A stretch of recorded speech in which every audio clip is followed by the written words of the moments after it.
In the world of radio shock jocks, the biggest are Opie and Anthony. These people say shocking things that border on offensive in order to entertain their audience. I refuse to sit here and think that radio has to be nice. Why? Why does radio, out of any other medium, have to be nice? We are being now held to a standard where we have to be nice and make people feel good. Go screw! Radio bad boys, Opie and Anthony. Controversial radio personalities, Opie and Anthony. Infamous DJs, Opie and Anthony. Talk show radio hosts, Opie and Anthony. Opie and Anthony. Opie and Anthony. Radio shock jocks, Opie and Anthony. Opie and Anthony. Shock jocks, Opie and Anthony. Shock jocks, Opie and Anthony. Opie and Anthony. Shock jocks, Opie and Anthony. Opie and Anthony.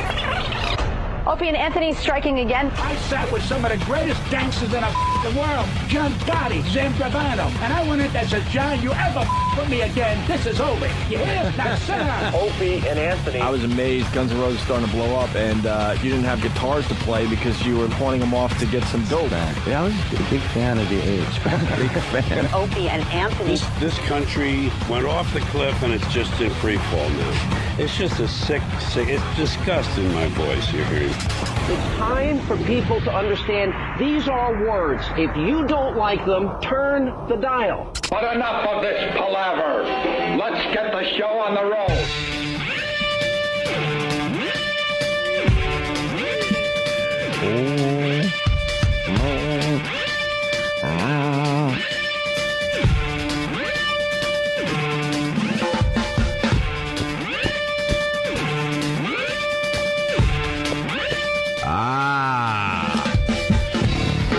That's how we start today. The mics go on. Do you say good morning? Do you say it's the Opie and Anthony show? I think they know that. Do you say what's up, bitches? Yeah. You're about to listen to a wicked cool radio show. What do you do? Wicked cool. What do you do? What do you do? You just say, hey, hey. Good morning. That's what I say. I like the good morning thing. How about we start with Being wake pleasant. the F up. Wake up. That's a good one. Oh, people's alarms just went off. Ooh, African boobies. This was a turn on. Showing them. This was a turn on when I was a kid for some reason. Yeah, what news show is doing this story? Oh, no, it's Discovery HD? Well, how did that end up on... oh, my God. God bless Discovery HD. Screw the news this morning. I want to see African boobies all morning. They're just showing women making mud huts in Nambia. Digging out like bugs with sticks. With their boobies out. But they're topless. That was my thing when I was growing up. I don't know why it was my thing. I think because we got National Geographic. Yeah, that was the biggie. That has to be the reason. So it didn't matter that it was African saggy boobies. It was the fact that it was naked boobies. It was just any boobies were really good. You know what the best was, though? And it was very rare, but you sometimes got it. When they did things on Tahiti in National Geographic. Why Tahiti? Because Tahitian women had really nice breasts. And they were, because they were perky. Oh, I see what you're saying. Yeah, so they were more like the ones you wanted to see. Yeah. That when they would go into like... They look like maracas. When they would show the Bushmen of the Kalahari and show the women, it wasn't quite as good. Well, look at the ones that are on TV now. Oh, my dear Lord. Look how tall he is. Who gives a crap about the guy, Rich? We're talking about African boobies, and you go, look how tall the guy is. Rich Voss in for the vacationing Jim Norton. Yeah, so. Jimmy's busy. Wow. He'll be back tomorrow, I think.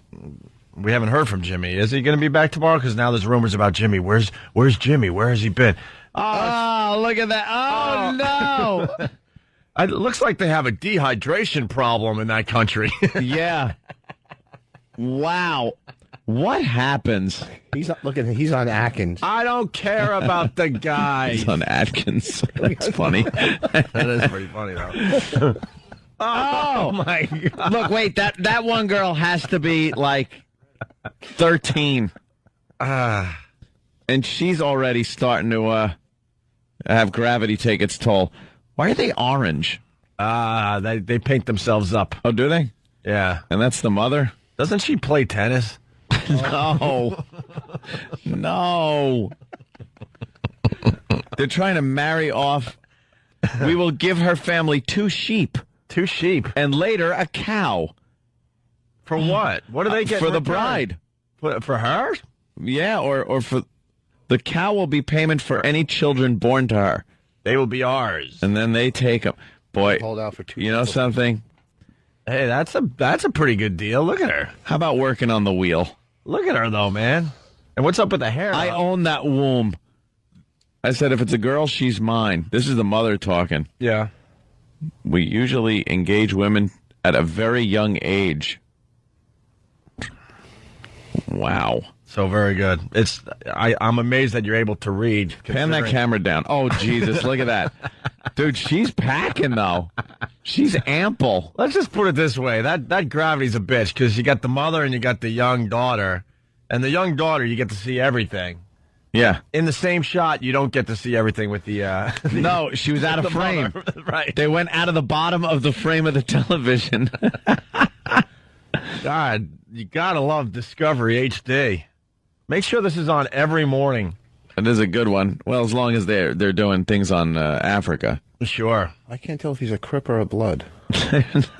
He's in Nambia. Yeah. I don't think they have Bloods and Crips there. Well, that's how we start the show. Yeah. Naked African boobies. Well, it is Nice. Whip 'em Out Wednesday, so it's perfect. Hey, It's what perfect. a tie-in. I don't need your white girl boobs. I got African boobs on TV today. Yeah. Now I can't turn away. I want to see her. You pal talk girls with your ugly your ugly white boobs. Uggy. Keep them covered. We have black African boobs on TV. Actually orange. They are. I don't know why. Oh my God! Look at that guy's getting. That little fella's getting a little beverage. There's a little fella, a little baby who's getting a little. He's getting a little drink. He's getting a little drink. Yeah. Oh my God! His head's on the ground to get a drink too. Jesus. Oh boy! Wow. This is just terrific. There's just something going on. Oh my God! Wait a minute. What's he doing with the youngster? What do you mean? Is he painting her up? Look, he's touching her. Oh, Because wait, he was Chris like just rubbing walked her in. belly or something and talking about how she can't touch a brown cow. Did she get hit by a softball during the softball game? Her looks like she took one right in the mouth. She's a little swollen. The lips are a little swollen. I think. God, this HD Discovery. Yeah, that's some channel. I think we do like live reads for Discovery. Well, there you go. Do we? Oh boy, no good could come of this. Were they going to hack this cow's head off? Some kind of ceremony? I don't know.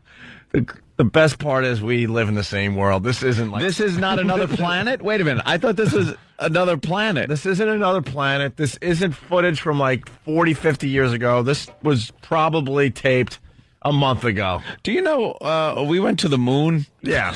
We went to the moon. Do you think these people have any clue? Uh-oh. That can't wow. be good. They're cutting the cow. What are they cutting? What the hell did they just cut off the cow? They tackled a live cow and then just as it's alive, start cutting it up into they just cut the leg off. It was completely alive and they just start hacking its legs off.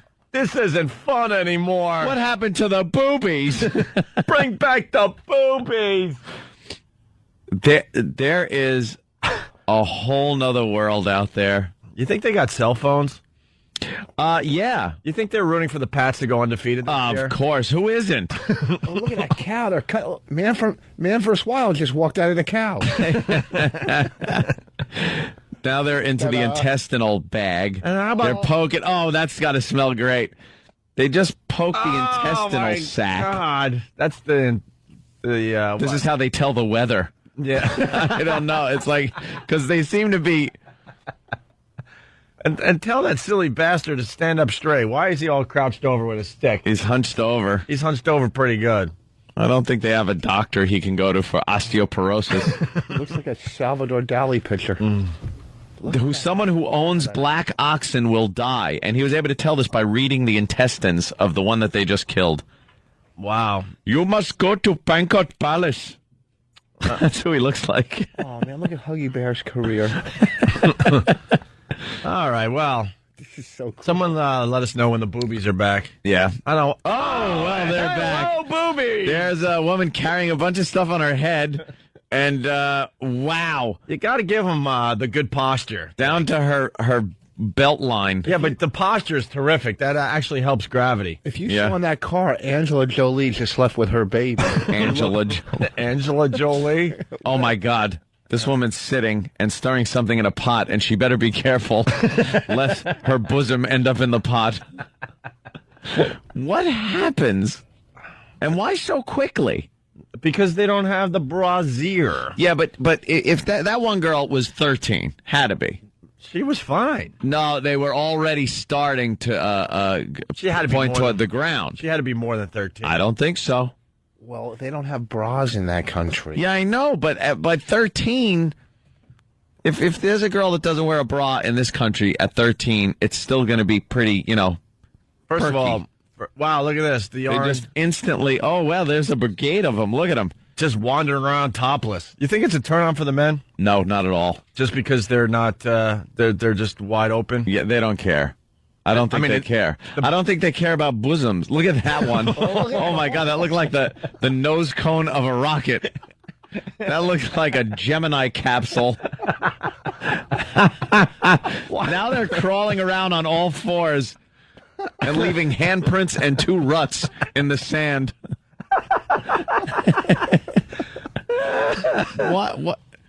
What is... And we live in the same world, right? Apparently. Now they're eating something that looks like duty. Does this make blow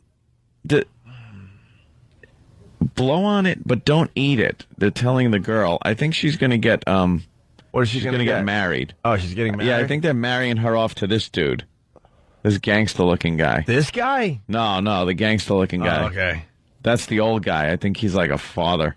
Oh, now they're all clapping. Wow, that one doesn't have. Oh my God, the size variance between the two is pretty amazing. Ridiculous. As flat as papyrus.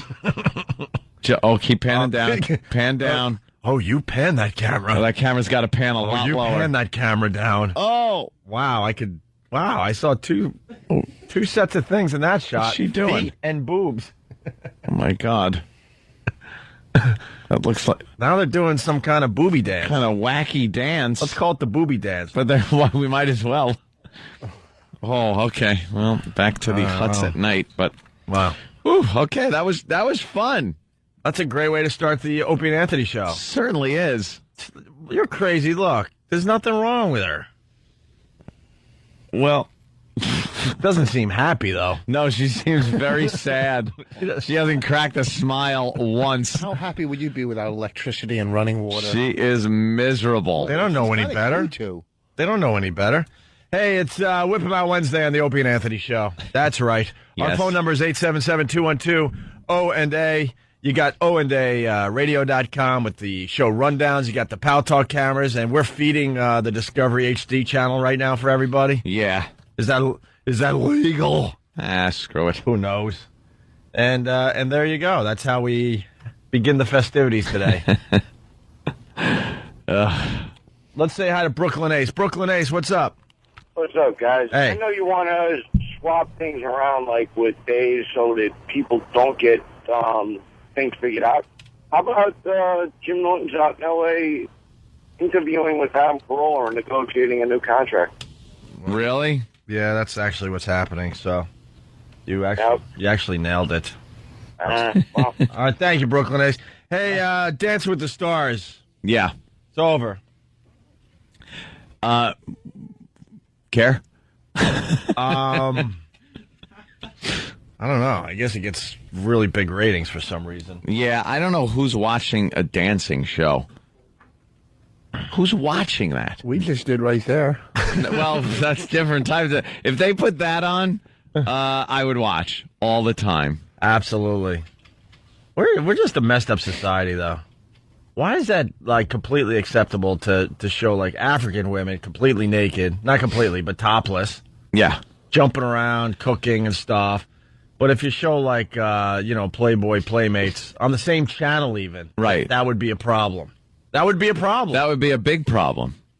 But for some reason, if it's far away and it doesn't seem like our planet, then you can show boobs. If it looks like the topless women are on Mars, it's okay. Yeah, but when Playmates Right. dance, it doesn't Or start orange. to rain. Yeah. And speaking of Playboy Playmates, anybody watch Girl Next Door? No, that's Hugh the one with Hugh Hefner, yeah. And his girlfriends? Mm-hmm. They're getting away with murder. What channel is that on? A&E? Again, They're all the another same. one of those shows I couldn't even tell you. They those girls now walk around completely naked, and they pixelate in such a way that if you just squint slightly, Just a little squint. if you squint Yeah. slightly, you see everything. Like you see exactly what's going on. We've learned about the squinting on the pixelation. That's If all you it takes. squint, you see it better. Take it from us. Watch Girls Next Door, and when they're pixelated and walking around nude, jumping in and out of hot tubs and pools and stuff, just squint ever so slightly. You'll see everything. Yeah. Everything, like it's not pixelated. Anyway, for the people who care, here's the end of Dancing with the Stars. After 10 weeks of competition, the winners and new champions of Dancing with the Stars are... The big delay. Elio and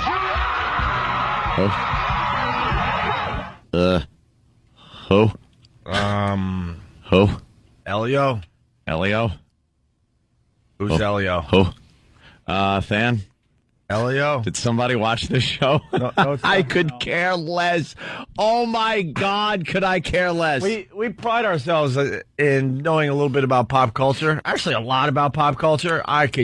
Who the hell is the Elio? dancing show? You know something? American Idol was something, especially the first few seasons. You watch and go, wow, that's really something. Okay, singing, whatever. This dancing thing? No. No. I consider myself a guy. I don't care about dancing. Oh, I think that's it. It is number one pretty much every week. Yeah. And why? Who's watching it? Women, I think, because the last 4 winners have all been men. I just read that this morning. Oh, right. And sports figures. I heard that on on Wins this morning. He's a race car driver. Yes. And he knows how to dance. Yes, and his quote was right after he won, he said, I hope Mel B can hook me up with Spice Girl tickets. That's what they win, their trip back to obscurity. He's a race car driver, and he's looking for Spice Girl tickets? Make your own joke. That doesn't... Make your own joke at home, people. Is he married? Married man, are you, Grady? Just trying to figure this out. Does he turn on the TV on Sundays to watch the big game? Yeah, what's he watching? What does he watch on Sunday? His television watching habits. We got a few questions for this guy. What are the sponsors on his race car? Right. Like Tampax?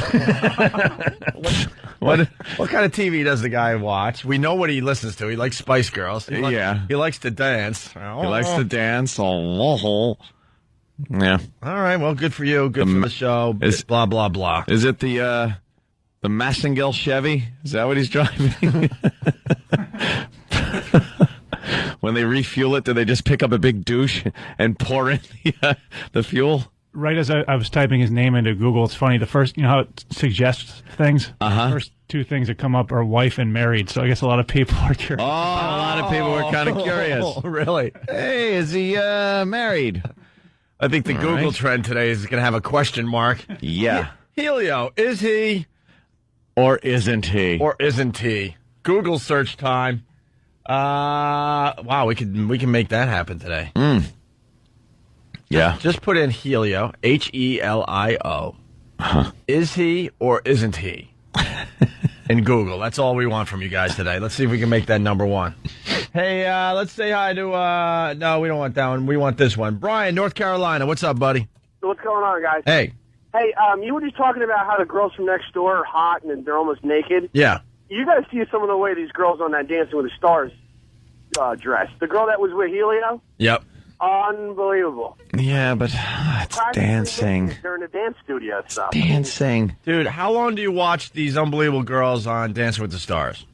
How long do I watch them? I mean, the entire time they're dancing. I mean, it's almost like you're waiting for the thing to ride up and see their butt. No. See, you're trying to make it cooler than it is. Dancing with the Stars, you take a quick peek. Oh, wow, that girl looks pretty cool. She's in shape. Her legs look unbelievable. Yeah, the dress might fall off. All right, what else is on TV? That's how long it should take. Yeah. It was really, that's how long it should take. No, you're you're right. But then, I mean... You waited through a whole dance number. Well, yeah, because you can't defend that, Brian. Yeah. You can't defend that. Go to the internet. Yeah, I know. Just go to the internet, and you don't have to look at dancing. You could just look at nudity or whatever you want to look at. You're right. You're absolutely right. But I tell you what, they are smoking hot, these girls. No. All right, you keep justifying it. Smoking hot. Thank you, Brian. All right, buddies. Take care. By the way, there's a little controversy as far as Marie Osmond goes in that dumb show. They're starting to say that she might have scripted her fainting or the lines she said after the fainting. Really? Yeah, one of the greatest shows on TV right now is TMZ. Trying to get the guy on our show, but he says he's a huge fan of our show, but he's too busy right now. He's trying to make time so he could call us and say hi. But TMZ is just amazing. It's a great show. And they noticed something about Marie Osmond in Dancing with the Stars, that she has a writer on set. And because a lot of people are really into Marie Osmond and her cute little line she comes up with every week. She's like that cutesy thing, right? And now they're saying that all that is written for her on the spot. Scripted? Yeah, here's the story. Marie Osmond's got a dirty little secret. How did you know that? And it's not that she can't dance. TMZ spies on the set say Marie constantly keeps a writer just off camera to punch up her witty and spontaneous sound bites. No, you don't plan those things. In fact, sources say that Marie's writer was right there during Marie's famous fainting spell, feeding her lines, and the whole thing may have been staged. Of the samba. We're floored too. Is Marie and a little bit conniving, manipulating the heartstrings of America to keep her in the competition? They're really reaching. I love them, though. I love TMZ. A little bit country and a little bit conniving. I love them, though, because they just know who they are, man. They just know who they are. They're just tabloid trash, and they ride it all the way to the bank. All right, we're just getting started. Rich Voss in for Jim Norton. Our phone number, 877-212-0&A. Lots of phone calls once again today from you guys. Yes, give us a call. We love your interaction. It is Whip 'em Out Wednesday. It's also Morning Zoo Bit of the Day Wednesday. It's Can't Say That Wednesday. And it's Wake Up Your Spouse Wednesday. Oh! If anybody wants to wake up a spouse or a roommate in some kind of obnoxious fashion, please. Yeah, last week we didn't get any. We didn't get any good ones. We got was last week the train horn that didn't work too well? That was 2 weeks ago, right? That was 2 weeks ago, and last week we had what? There was one where there was a lot of cursing, so no one really heard it. So whatever. All right, we'll figure it out after the break. It's Opie and Anthony. Like, you just stop and go, look. Like idiots. Right. Like retards. And they showed some kid drinking something out of some piece of a carved-out log. I just wanted to yell, God milk. Yeah, he had it all over his face. But it didn't look like it was, I don't know, maybe it was like goat milk or something. It was very thick. And then they were pixelating out a private area of a young boy as some woman did something down there. Some type of, I don't know what they're doing to the poor kid. What are they doing to him now? What the hell are they doing to him? Probably something horrific. Something horrible, some tradition. And they had to pixelate out that. Like, they show the boobs and everything, but they pixelate out his private area. And Than brought up a good point. Who's the creep that has to do that? Sit in the production room just pixelating out young boys' stuff. Oh, dear. Yes, it needs a little more pixelation. Wow! Oh, dear. Can I review that tape again? Perhaps we can bring the pixelation a little further in. Don't want to destroy the entire picture. Wow! Somebody's knocking on the door. Yeah. You've been in there 6 hours. This should have been a 10-minute job. Yes, I'm running off copies. Oh, dear. Yes. Dr. Smith, you done? Yes. No. I'll be in here quite some time. I'm pixelating. Wow! Dear young boys. Hey, Dr. Smith, how long is this going to take? Hours. Maybe days. Oh, dear. We got to get this on the air, sir. Shut up, you bubbling booby. Unlock the door. Unlock the door. I'm pixelating young boys. Oh, dear. Perhaps this one doesn't need any pixelation at all. I'll take it home with me. Wow! I love doing homework. Give me young Nambian boys, yes. Well,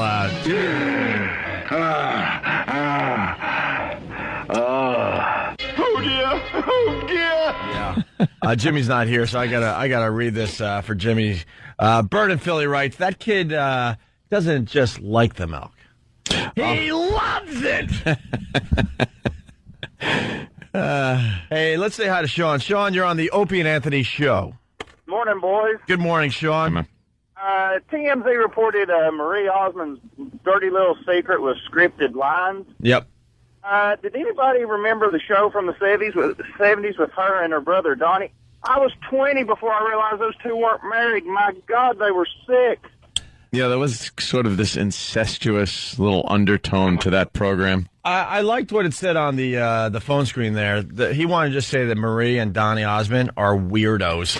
Yeah. Let's start our weirdo list today. I think the whole family, when you raise them from little kids like that to be in showbiz, sure, that's all they know and all they want to do. So if there's a fainting thing or you could hire a writer to punch up your lines for a dancing show, that's what they're going to do because that's all they know. Let's start our weirdo list. Showbiz. Marie Osmond, Donnie Osmond, weirdos. Weirdos. Rich, you got one? It's our weirdo list. On the who's a weirdo? Anybody, yeah. Anybody you see on TV. Yeah, well, the entire Jackson 5, right? Yeah, they're going back on tour. Supposedly next year. Good luck to you. Jim in Boston listening on BCN. Jim, what's up, buddy? Yeah, I want to wake up the spouse. Ooh, you want to wake up your spouse? What do you got? A nice, loud, handheld air horn that I'm going to put right next to her ear. She sleeps in the nude, so she'll jump off out of bed and run around the house naked. Okay, well, Jim, here's the thing. Don't put it right next to her ear. No, I'll put it close to her. Not that close. The trick is put the phone very close to her. It's got to be close to her, not you. Get all the shades open. The kids are getting ready to go to school, so she's going to run around and live on the first floor. Here I go. I'm going from the back porch. You ready? All right, we're ready, Jim. All right. Jim in Boston. Gonna wait. Oh, shit.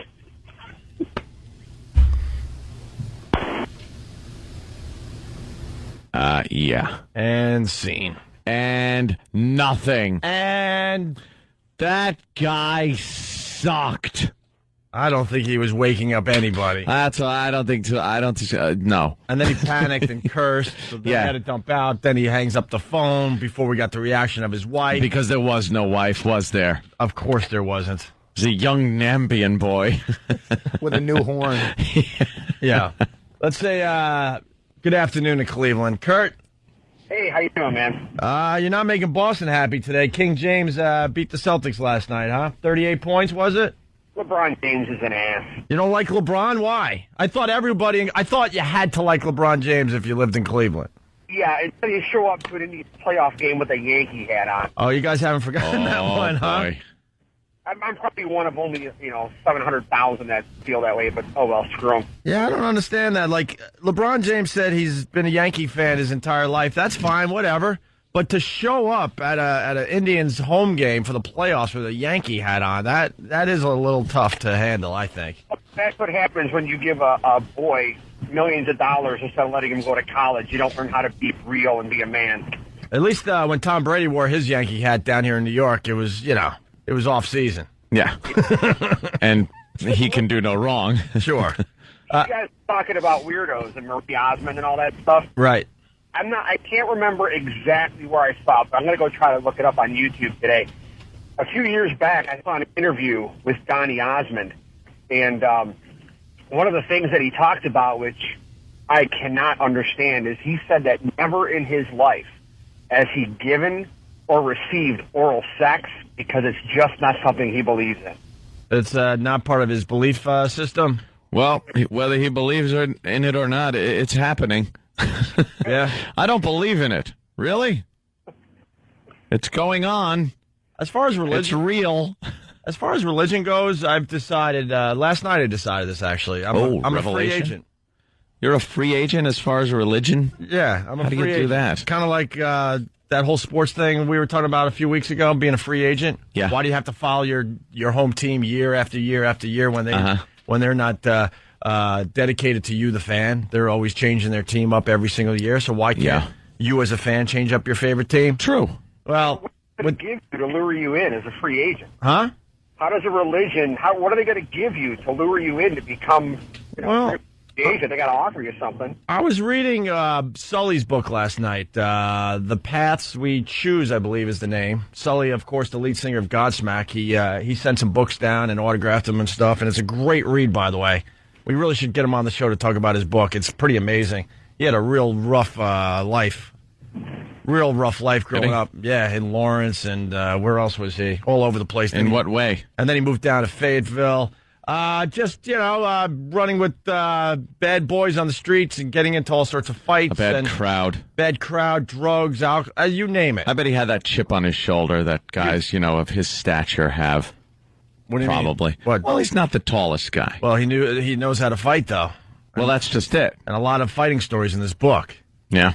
And a lot of bad relationships, going out with like a stripper from one of those, I think it was the Golden Banana. Remember the Golden Banana? Of course. Who could forget? But I can't put down Sully's book, and he's talking about the Wicca religion, witchcraft. Yeah. Well, they don't want to be. It's not working for him. Yeah, it's working for him, and it's not as voodoo as people like to think it is. No, but it got me thinking that I want to be a free agent. I want to start studying a bunch of religions, and then I'm gonna accept a new god into my life. You're gonna play the field. I'm gonna play the field. You're taking Catholicism and throwing it out the window. Yeah, I want a religion where if I do something wrong, it doesn't mean I'm burning in hell for the rest of eternity. Yeah, but what if that's not the right religion? I like to eat meat on Fridays. Well, that's why I got to study these religions. You got to find a good one that lets you do whatever you want to do. Lets me do what I want. Little consequence. Much less consequence. Absolutely. Okay. Less guilt. Looking for a religion with less guilt. Mm-hmm. Looking for a religion that accepts sex. Okay. So why don't you join a cult? That seems to be. I don't think any really mainstream. You might have to go off the beaten path on this one. No, man. Most religions are cults. Who are you kidding? Well, all of them are. And who are you kidding? Way. But you I think you're going to have to go off the beaten path of the mainstream religions and find one of those wacky ones. I was brought up Catholic. I believe in something. I don't know what. A deity. You believe in I believe in bigger something. Power, a larger power. But I want to see what the Hindus are all about. I want to look into this Wicca a little bit. Yeah. What other religion? Well, Wicca seems like the type where they're just, out in the woods, kind of communing with nature and then having sex, and things like that. And then, but somebody's got to die. I think you got to sacrifice people or something. No, I don't think they have. No, they don't have the devil in their. They don't have the devil in their religion. No, no. But isn't it a whole thing like Mother Nature and yeah, I like that. And like the energy of the earth. I like that. And the plants and everything. Yeah. I think the American Indians had it all figured out. Yeah, and they're doing very well. And then we decided to wipe them all out for their buffalo and their pelts. Apparently our God was a little stronger, wasn't it? Wasn't our God a little more powerful, a little more mighty? Maybe for the here and now. Well. I can't wait to see Opie come in with those little Jew curls on the side of his head. Do Wiccas have that? Or when he goes Hasidic, you mean? When he finally decides to go Hasidic? I was thinking about that the other day. Actually, I was at an Islander game, and it would be tough for me to be Jewish. Yeah. Because of the roundy round thing. You don't want to wear the... I call it the roundy round. The roundy round? Cecil. I don't think... The beanie? Yeah, I don't think wearing that would, compliment my charming cheekbones. Oh. You don't like the yarmulke? So I need a religion where you don't have to grow crazy stuff or wear weird things. I was living in Brooklyn for a while, and a lot of Jewish people in Brooklyn. And you see the young kids going to school, and they're trying to be tough and wear kind of hip-hop clothes, but they got to wear the yarmulke. Right. And FUBU on the side. It just takes away every bit of trying to be tough with whatever you're wearing. Yeah. You could have guns hanging from you. The second you put on the yarmulke, it just kind of takes away. Yeah. From any look you're going for. Yeah, so because I sit behind some guys that wear the yarmulkes at the hockey game, and I was thinking, wow, could I possibly go through life having to wear that in public all the time? Yeah. How about? I guess that's a pretty vain thing to say, but I don't know. It just. Well, it's again, they're doing it for. I understand why. I'm not mocking them. Oh, no, I am. I'm just putting myself in their shoes. That must suck at times.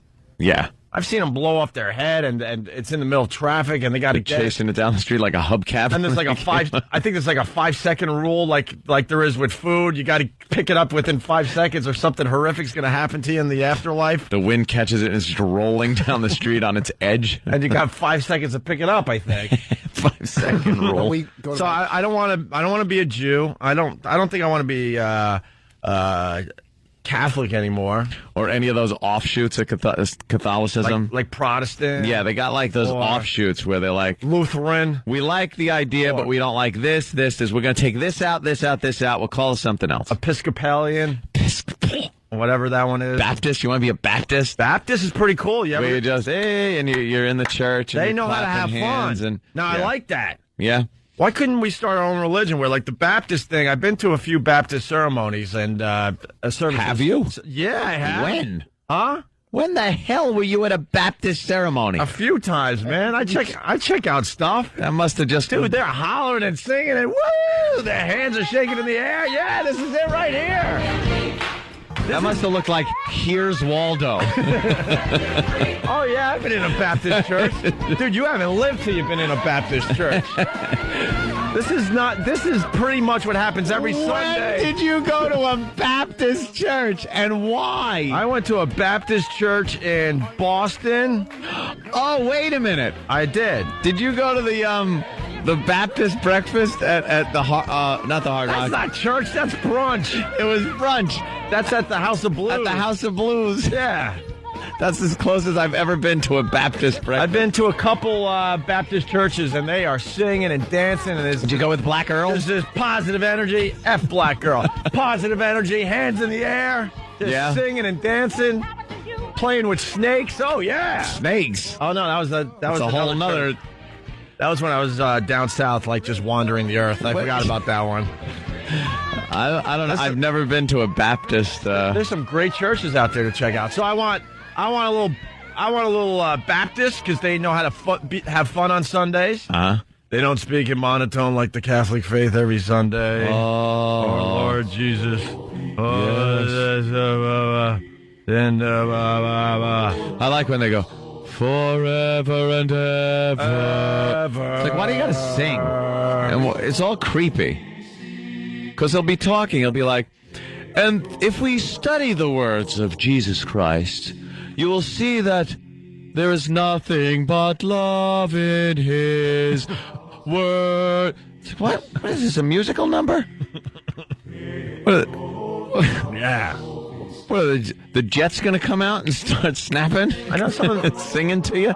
I know some of the faithfuls out there. They joke and they have something called the Church of Opie. But maybe it's time. Maybe it's time to do the Church of Opie. You do a little. I want a little Wicca in there. Yeah. I want a little Baptist in there. The Baptist, so you can sing and dance. I enjoy some of the Asian culture, so maybe a little Buddhism. I think you'd be a good Mormon. Mormon? Yeah, they get to look what they get to do. Not anymore legally. Mormon? Well, I better not say what I was about to say, but they seem a bit. Well, it's the Donnie Marie thing. They seem to be a bit weird, in my humble opinion. It's kind of. I'm not going for creepy, Rich. I'm going for spirituality. What does Buddhism have that you would like to embrace? I don't know. I know nothing about That's why Buddhism. I got to study this crap. I don't know anything about it. They seem like peace-loving people. And I want some. And I want to throw in a little reincarnation too, just a little bit. Oh, so you want a little taste of reincarnation, a little taste of the Wicca, a little taste of the woo, hands in the air, celebrating. Like when I go to a church on Sunday, I want it to be all about singing and dancing, jumping up and down. That isn't really being a free agent. You want to start your own team. Well, I'm not sure. That's maybe pretty much what you're doing. Well, maybe one of these religions will satisfy all these needs. Yeah. I don't think so. That sounds like, cover yourself with a purple flag. chop off your unit and wait for a spaceship behind a comet. And put on your Nikes. Put on your Nikes. Brad in Atlanta. What's up, Brad? Hi, Opie. I think you should pretty much incorporate a lot of elements of Buddhism into this new religion of yours, because you pretty much don't have to do anything except be as nice as you can. I know your job doesn't permit that, so I mean, I'm sure that's fine, though. Well, I know Wicca has a bit of karma. They talk about karma.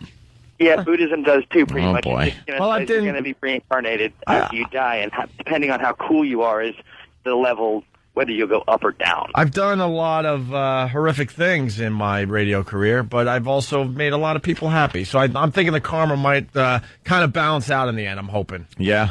Karma. You got a lot of penance to do if you want to. I'm hoping. How long has this Wicca been around, the one you're talking about? About 20 years. 20 years. See, it's like Scientology. Yeah, you know. It's kind of new. Or, you know what, I want to, start a religion based on the Harry Potter novels. Why not? Why is that crazy? Because you can't do magic. Huh? Because you can't do magic. You can't take a little wand and do things. Yeah. It doesn't really work. And if someone is lingering longer, you mother effer, he doesn't have his name up there, but he writes, you're just looking for your dad's tax break. Ooh. Well, it's an old story, but back in the day, my dad became something that we, the Hugheses, were an official church. No reason for the IRS to come after us. This was official. Yeah. My dad was some kind of weird minister where we didn't have to pay taxes. Well, religious organizations, non-profit organizations, they don't have to pay taxes. Wow, this was way back in the 70s, man. My dad found some kind of whacked-out loophole, and it was completely legal at the time. Yeah, a lot of people were doing that back then, and I had becoming ministers, and then they'd incorporate they'd make a church and not pay taxes. And I had to carry around a tax-exempt Did he also play form to pay for my sneakers and stuff. Did he also plant corn in your yard? He said that was a farm, and you didn't have to pay. Wait, you walked into stores and showed them a form where you didn't pay tax? Well, my dad would give us these forms, and whenever we purchased something, we were supposed to hand over the form to save on the taxes to show everyone, hey, we're a church and we don't pay taxes. Uh-huh. I was mortified because I'm I was a kid in high school with my friends, and I'm gonna show this as we're all buying sneakers at the mall or something. F that. But then when I came home, I told my dad, I handed in the form and I saved $2.48. Yeah. Yeah, people are saying it sounds like welfare. It does. It sounds like you're on the free lunch program. Anything more embarrassing than the lunch line at school? Oh, the free lunch? Him handing his form. People have no idea where I came from, man. I do very well for myself now, but man, I was on the free lunch program for a while, yeah, and it was very embarrassing. So I wouldn't do it. Yeah, I wouldn't walk up. I'd starve for the day, or I'd go out and get pizza. You got those little tickets? My mother made us get those. Oh, they made it really embarrassing, where you had to hold the whole lineup, and the woman at the cash register was like, "Got another one." Oh, thanks. Yes, just embarrass us. It's already embarrassing. Thanks for making it even worse. We're poor. And thanks for reminding me that we did grow vegetables in the backyard to save a few bucks on groceries, Rich. Thank you. Yep. Well, you could. And that my poor twin brothers, had to use their brand new bikes as plows. Yeah, they save on property tax because you say it's a farm. Well, who knows? Or whatever tax it is. No, like they were one step away from Waco. We had should have had the feds coming in and burn your house down. We had a nice sized backyard that was perfect for a wiffle ball and a pool that we never got. That was the thing we talked about year after year after year. This year we'll get the pool. Gonna get a nice big pool in the backyard, playing wiffle ball and chipping golf balls and playing football. Perfect yard for 5 boys. Until we decided to turn it into a farm to save money on groceries. And my little brothers got bicycles one year, and they even at this point, I think they were 10 and they knew something was up. They were suspicious. Why brand new bikes at 10 years old? And sure enough, my dad showed how they could put a long board between the bikes. Yeah. And kind of ride together through the farm to flatten it out so we can plant some seed. That's great. Did he get you yokes to put around your neck, too, and pull, like, farm machinery, Little House on the Prairie? When you weren't churning butter, were you guys Amish? What was going on? My brother says that we didn't have bedrooms. We had barracks. I'd like to... Because they were always putting us to work around the house. I'd like to add a name to the weirdo list for today, the Hughes family. Hey, we can get another one. We'll add this one to the list, too. Chris, Cleveland, good afternoon. What's up, Chris? Hey, good morning, boys. Good morning. I got a weirdo for that list. Yeah. That Tom Cruise guy's a weirdo. Mr. Man. Mr. Man. Tom Cruise, it's Tom Cruise. He's a weirdo. You got to linger longer for that one. Yeah. But very good, Chris. Let me play this for you, too. And punt. Yeah, and punt on that. Yeah. Tom Cruise is on our weirdo list today. One more before we take a break? Sure. Let's go to... Dana Reeves Lung? Is that a name? I guess so, from Whackbag. What's up, sir? Dana Reeves. How's it going, guys? Good morning. We'll just call you DRL. What's up, DRL? How about Marilyn Manson with his recent purchase of Chinese kid skeletons? Yeah, Marilyn Manson in a little bit of a jam up. He's being sued by band members saying that he squandered their money on purchases that were a little odd. Asian children's skeletons he seems to be into. And skin and stuff, and too, right? And skin, like things like, lampshades made out of skin. Oh, no. And he's into Nazi memorabilia. Right. Which, doesn't make you a bad person as long as you're just into the era. If you're into the era and collectibles like that and not embracing the ideology of the Nazis, I see no problem with that. You would have got along great with my dad. Oh, really? Finding ways around things. Well, no, I'm just saying.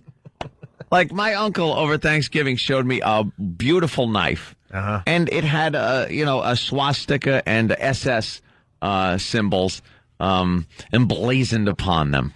And it was an actual knife that was given to Hitler Youth back in the 30s. And very, very nice knife. I mean, if you look at it not as, oh, boy, I'm a Nazi, this is great. You look at it like, wow, this is a piece of history. Good, bad, or indifferent, whatever it is. It's just a piece of history. Yes, you now have a clip of me saying I'm a Nazi. There you go. Hey, we got to take a break. We're running a little late here. We got a bunch of people want to talk about religion. We got Max in Dallas. My chick is Wiccan. She allows other girls in bed. Someone is suggesting I try Satanism. Great. Alan in Brooklyn, stay where you're at. He wants me to be a Baptist. Oh, don't be a Baptist. He's going to explain why. But why? They look like they're celebrating every Sunday. All the time. But I think during the rest of the time, it's very strict. And do they do that House of Blues brunch still in Boston? I'm sure they do. Little food and a little God. I got talked into going to that thing. All right, we'll talk about that. Oh, that suck. I was just talking about that recently, how much fun I had doing that. It sucked. All right, we'll explain I got dragged to it. All right, we'll explain next. And then Mike in Jersey, Lutheran, because their weddings are really cool. We'll find out why. Yeah. Lutheran weddings are cool as well. I am a religious free agent. Free agent. That's right. It's Opie and Anthony.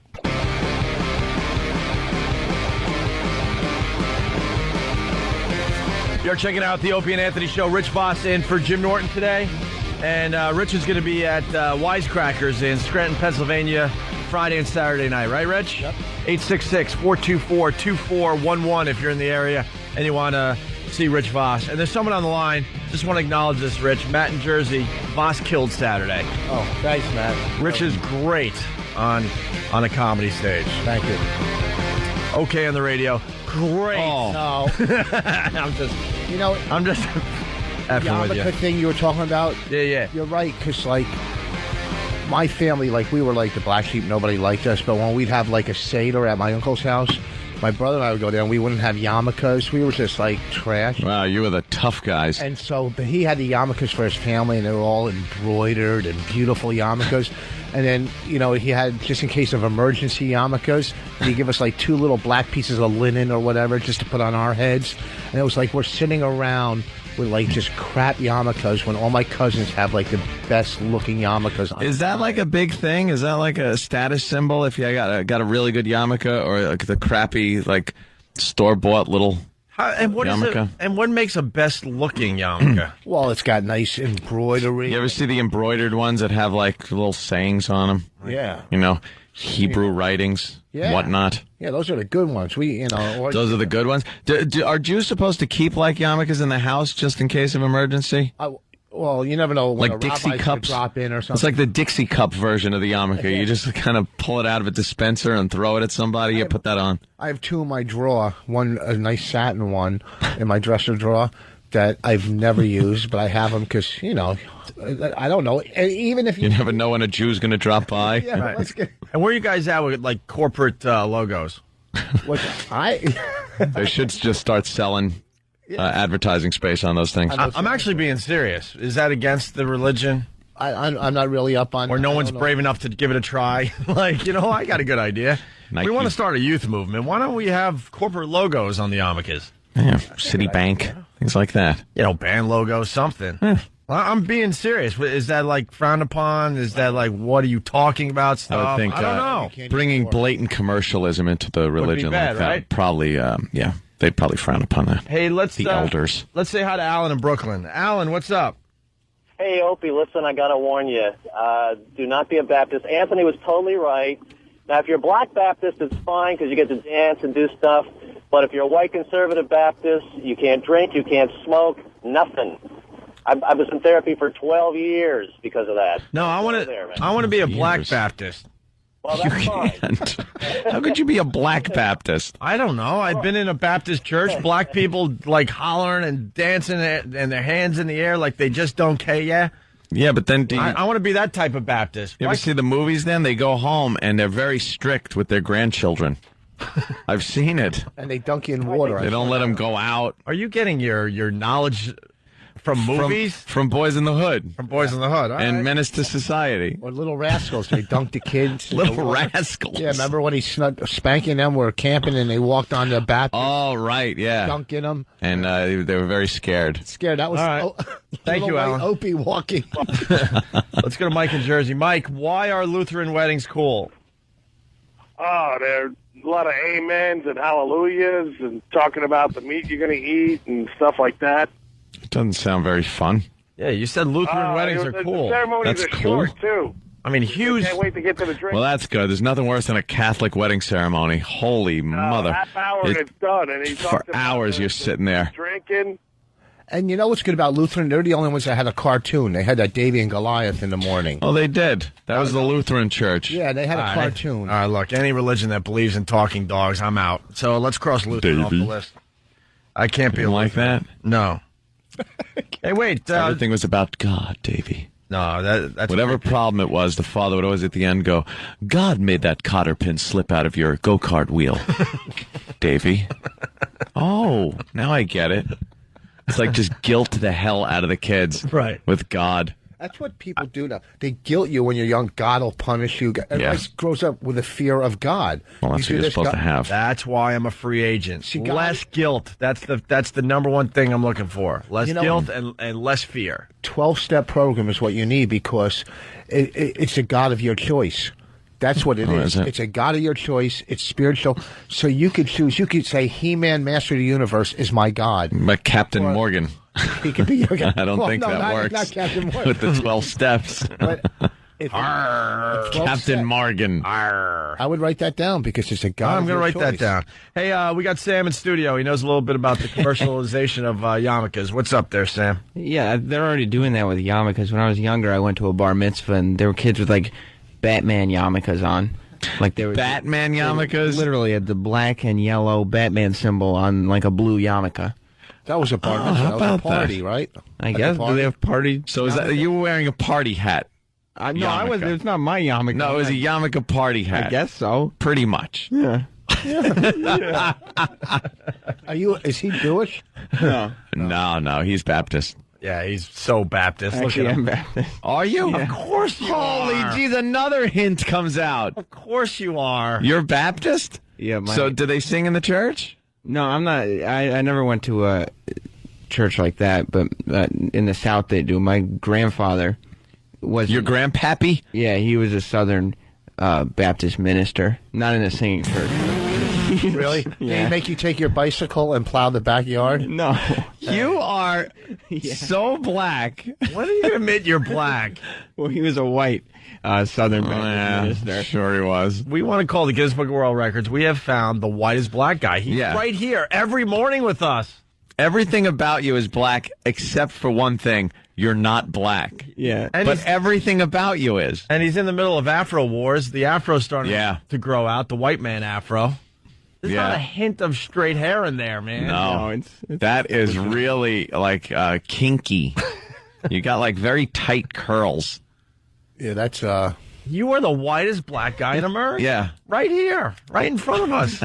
This is amazing. Baptist, huh? Yeah. Ooh, all right. And do you practice Baptist? Not really. Do you have parents? Sam, I don't know if this is insulting. I'm going to say this right off the bat. Let me just say it will be. All right. I will bet $1,000 that this will be. I just got a suggestion because we're all very curious about you. Mm-hmm. What if we took a picture of you, a nice photo of you right now, and then we allow the listeners to maybe work with the shading. With the shading and so we could kind of make our own assessment. That would be good because it's very hard to look at you because you're so white skinned. Yeah. It's very hard to picture you with darker skin. So we can't get the full picture. And I would do the same. Like, take a picture of me, and you can mess with the shade, and you'll go, wow, obviously he's a white boy. Yeah. But if we shade you up a little, I'm thinking it's going to look a bit natural. Yeah. I'd say we could do that. Like me, like the... Can we get a picture of... get just a face picture. Of Sam. Full frontal. And then we'll shade it up a little bit, just to see. Can we do that? All right. And while we have Sam in here, you gave us this yesterday, the Ric Flair thing, and you've been pushing for us to play this. Why? Well, just because he's a wrestling dork. Yeah, I know you like the wrestling thing. I didn't mean dork. No, Ric Flair is a legend in the wrestling field, obviously. Yeah, but for some reason, the news, and now they've reported on it again today. Oh, they did? Yes, is making a huge deal about the fact that he is getting behind Mike Huckabee in the race for president. Yeah, some weird celebrities, pseudo-celebrities, are starting to get behind candidates, and the news is picking up on it. Like, what's his name over there from the Bunny Ranch? Dennis Hoff. Yeah, Dennis Hoff backed a candidate, and that made news. Like, who really cares if these guys back anybody? And the candidates are going, no, don't back me. But Huckabee was excited about this, or yeah, he was what happened? Do we know anything about Huckabee? No, I don't know a thing about him. Good. But, do we want to know anything about Mike Huckabee? I don't think so. It's all about Ron Paul. Ron Paul. What? But he was at a press conference wooing. What? He was wooing? Yeah, right behind. Let's hear it for Mike Huckabee. Of course. Woo! All right. Why not just get Fez? He can do it. All right. Here's Ric Flair endorsing Mike Huckabee. And he has to tell everyone that he's sane and qualified to endorse a candidate? Oh. No, I was making a point that... Oh, you were editorializing. What? It was a sarcastic quip. Yeah. Because, okay. So you're saying we shouldn't take Ric Flair serious? That would be one option. Yes. Okay, here we go. Here's Ric Flair. Nature Boy Ric Flair showing his support for Republican candidate Mike Huckabee. The two met up at the big in-state rivalry football game between the University of South Carolina and Clemson. Flair says, quote, Huckabee is a quality person with a great vision. Woo, unquote. Thank you for that, Rick. They're saying that was one of the news people? Yeah, they're saying woo on the news. That's wonderful. Woo. And then the next clip is Ric Flair in the ring? Yeah. On Monday night, he came out and made some ridiculous comments about never retiring until he was dead in the ring. Oh, and that's why we shouldn't take him seriously about his endorsement. Right? Oh, okay, I see where you're going. But I know sooner or later there'll be a time for me to retire. But tonight, right here in Charlotte, North Carolina, and in front of the world, I have to announce to you that I will never retire. I will only retire when I'm dead in this ring. Wow. How great would that have been if he dropped dead right then and there? The whole world is seeing this right now. Yeah. People in Bangladesh are screaming. Oh. So there you go. He's insane, and he shouldn't be endorsing anybody. That's what Sam's getting at. And by the way, he's setting up a great wrestling angle right there. That's what he's going to do. Yeah. He's going to end up dying in the ring, quote, dying in the ring. I gotcha. And that'll be it. A little work. Huh? Yeah, there's a limo out back that'll explode with his little pant leg hanging out. We go to Dub Bronx. Jessica, what's up? Hey, guys. Hey. Thank you, Sam. Yeah. I just wanted to let you know about the yarmulkes. Okay. They only put the childish images on kids' yarmulkes. They don't put any corporate logos or anything on there, and the only images that they'll put on there are Superman or Batman, and they'll do that for kids. Oh, and that kind of probably gets the kids, like, psyched to wear them. Well, I'm looking at yarmulkes that are in the shape of basketballs, you know, with the lines and stuff, and baseballs, and tennis balls, and volleyballs. How come Catholicism only has horrific memories for children that last a lifetime? Catholicism sucks. Oh! Hey, don't you start ragging on my religion. Okay, fine. I'm sorry. Okay. All right, we're gonna have We to have, can all get against the Muslims. We're gonna have a battle royale. Yeah. Get all the religions in one wrestling ring. What do you think would kick ass the most? I'm sorry, Rich, but the Jewish people, not really known for their fighting prowess. I'm just talking about a battle, no weapons. Go to Israel and say that. I'm saying... In here, well, what are you saying? First of all, I'm talking about here in America. I'm not talking about Israelis. I'm talking about American Jews. Okay. We get a ring. We get somebody from each religion to go in there and bare-fisted knuckle fighting. Okay. The Jew, I think the Jew is out first. Okay, yeah, but here's the thing. The second person, when he gets knocked out or she gets knocked out, what doctor are they going to go see? What lawyer is going to sue the person that hit him? I say Buddha wins. You think Buddha? How are you going to move him around a ring? I'm not talking about the religious icons. I say you go icons. No, because how's Jesus going to fight? No, the Muslims, the Farrakhan Muslims, not the other. They're going to win because they're all karate experts. Yeah, I think the Muslims probably got an edge. Yeah. Although, the Baptists, you could probably get a pretty good-sized Baptist in there. Like, what's his name? Coffee from Green Mile. Oh, God. No, I think you got to go with the symbol, the icon himself. You got to get Jesus in there. Buddha's too fat. Buddha, you're not going to be able to move Buddha's around. not going to be able to move. Well, but Buddha can go, but maybe he's going to run out of strength. But maybe a few... endurance. A few of the icons could, like, kind of team up and get Buddha, over the top rope. Little help. Yeah. Sure. Oh, like a battle royal. Well, you got to get a couple of religions to work together to That's get Buddha impossible. out of the ring. That's the only way, though. Poor Jesus, though. I don't know. You get most. Is this pre or post crucifixion? Pre-crucifixion Jesus? Because post-crucifixion Jesus, He's coming back with vengeance. you're kicking ass. Yeah, you got some power. You got some, You got him angry. He's back, and he's... Yeah, exactly. Yeah. All right, let's... we're going to have to work that out. Let's go to Sarah, Rhode Island. What's up, Sarah? Hey, what's up, guys? Hey. All right, so at the beginning of this topic, you had said that you wanted a religion where you could pretty much do whatever you want. Well, I've actually read the Satanic Bible. I'm not a Satanist, just to clear that up right there. But just for an interesting read, I read the Satanic Bible, and pretty much what it says is you can do whatever you want. You just got to realize that there are going to be consequences with your actions. Uh-huh. And it's not as, like, preachy Hail Satan as everyone thinks. I mean, Wait, you're endorsing Satanism as something that isn't very, like, Satan-y?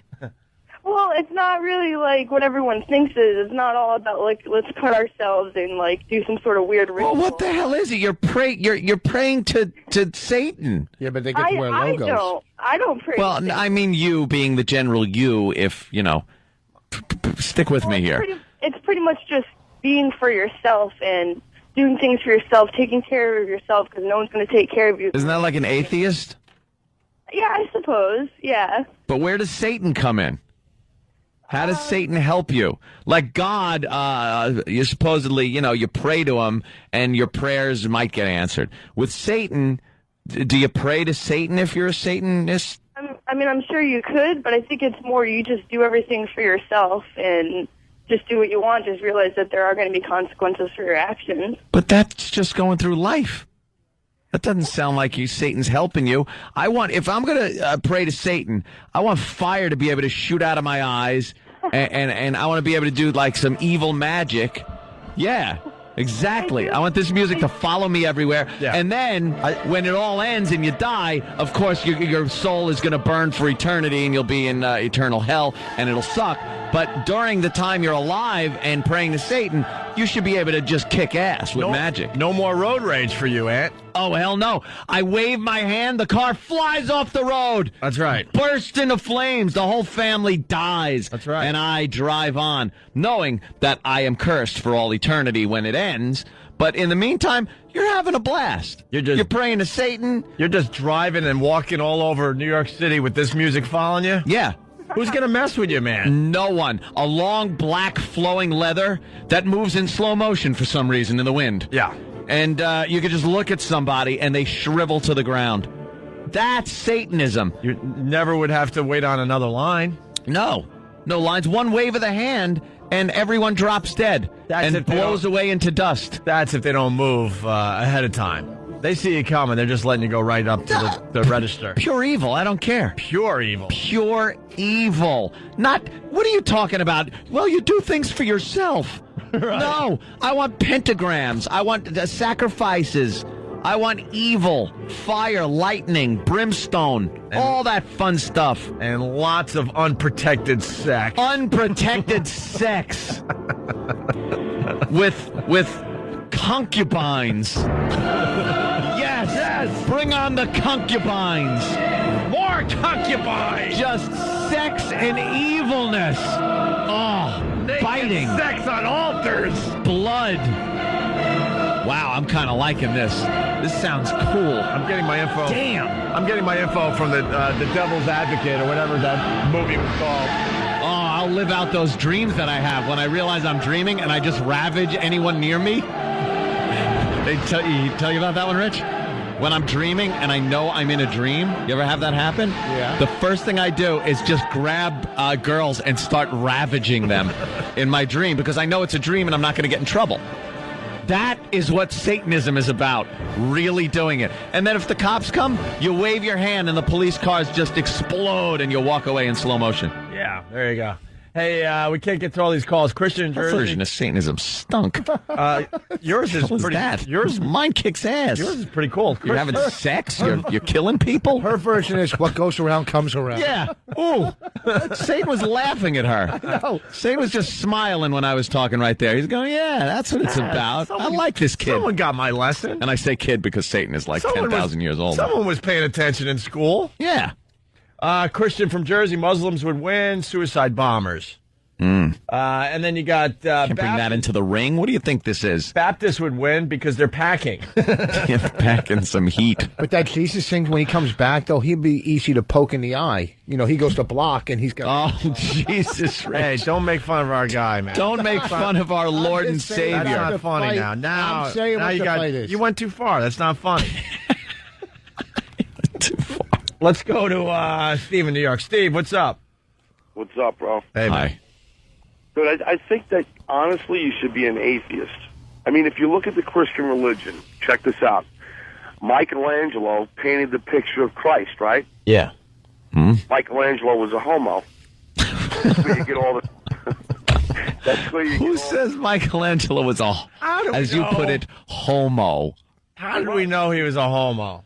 It was bisexual. It's a fact. How do you know it's a fact? How I just love when people throw this out, like people that were alive like hundreds of years ago, and it's like, wait a minute, how do you know? He certainly wasn't a practicing homo because he spent, 10 years on his back? Yeah. Now at some point, you got to roll over. If he was a homo, he would have painted the floor. Check this out. There's this book, right? Hey, don't mess up my very rare laugh that I get on this show. Get lost. You were used as a setup. Go to work. He went from homo to bisexual. Wow. Yeah, see, the guy backpedaled pretty quickly there. Hanging up on a lot of people here because we're trying to get the. All right, Max has been waiting, and we got to take a break. I know, Than. Max, Dallas, what's up? Hey, what's going on? Jesus Christ, relax, Constantine. Constantine. Yeah. Okay. But Sorry. Hey, what's up with your Cowboys? I don't want to go there, man. They suck. Hey. I hate them. You don't like the Cowboys? No. You're in Dallas. What is going on with our listeners today? I talked to a dude from Cleveland. He hates LeBron James. Talking to Max in Dallas. Doesn't like his 10-1 Cowboys. Losing their loyalties. What? Losing their team loyalties. Who do you like, Max? Originally, I'm from Louisiana, and I'm a diehard Saints fan, even though they suck ass. So, Are you a Pistol Pete fan? Oh, the best. not really. Nah. LSU, nothing? Oh, LSU, definitely. Okay. Definitely. So what football team do you follow? The Tigers, LSU Tigers. Oh, They so got beat. you don't even go NFL? College. Yeah, I said I like the Saints. Oh, the Saints. They stink. They stink. How can you not like Pistol Pete? He's the greatest white ball handler ever.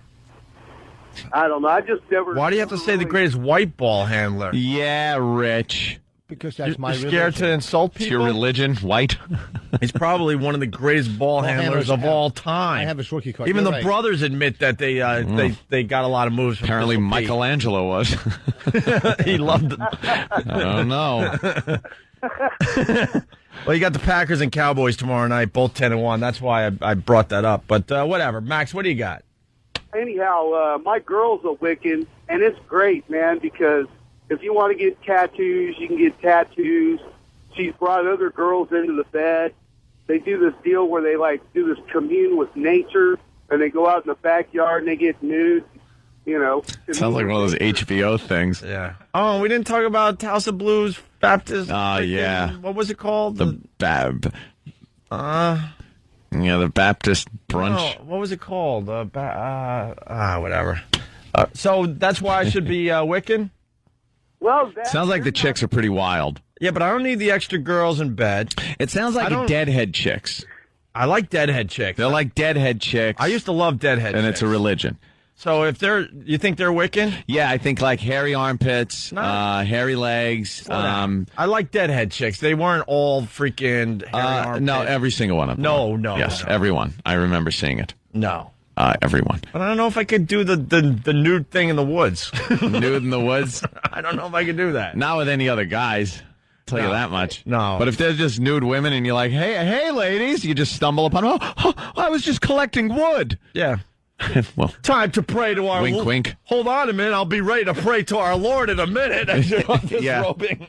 Let me just take my clothes off. I'm ready to pray to our Lord. The Wiccan priestess. Yes. The best part about it, Ope, is that they're really laid back. Out of every chick I've ever dated or been with in my life, they're the less they bitch the less because they just kind of accept stuff and go on. Of course they do. How much pot does she smoke, dude? Be honest. Quite a bit. Yeah. See, that's the thing about the Wiccan religion, along with deadheads. If you're smoking pot and a lot of it, you'll be mellow. Yeah, I'm getting closer to smoking pot. You want to smoke pot again? Yeah, I've been talking about this for a while now, but I think I'm almost there. I don't think I would. What I'm going to do though, I'm going to start slow though. The next vacation, I'm going to find one of those guys walking the beaches. Yeah. Going to just get a little taste, and then I'm going to decide if I bring it back to America or not. Yeah. Just one hit. Yeah, I haven't smoked pot over 10 years. Yeah. Long time. People think we're shock jocks. We're drugging and boozing and all that, but no pot in over 10 not years. drugging. No drugs in 10 years. No. Probably longer, actually, for the other stuff. That's out of fashion.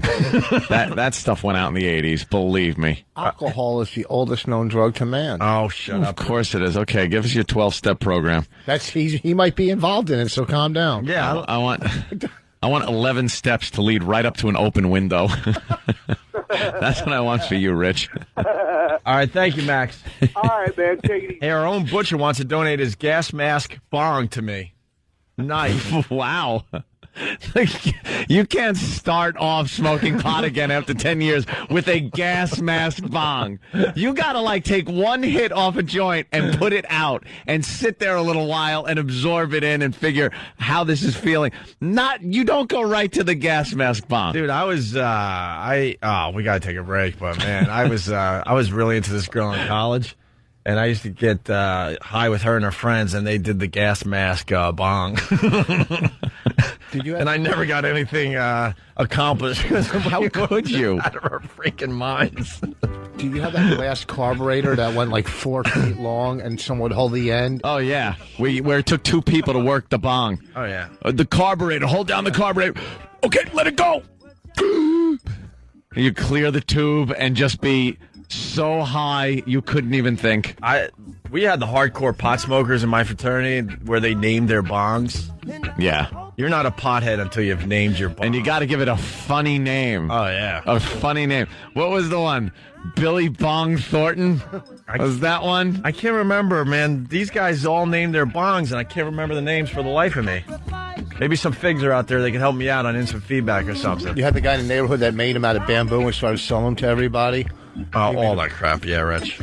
Like smoking out of carrots and apples. And yeah, I never 4-foot had a bong because they weren't. I couldn't have it in the house. And I wasn't going to carry it with me. There was one guy in our fraternity. He had a bong where you had to stand on the sofa, and then someone would have to be way down on the floor to help you out there. And it's 2 people. You're standing on ladders. What the hell is that? I'm trying to smoke pot here. I want a hookah. I get on top of my chimney in the fireplace. Yeah. There you go. They'd put a bale of pot in there, and you just stick your head in the chimney. Yeah, you better start out with just puffing one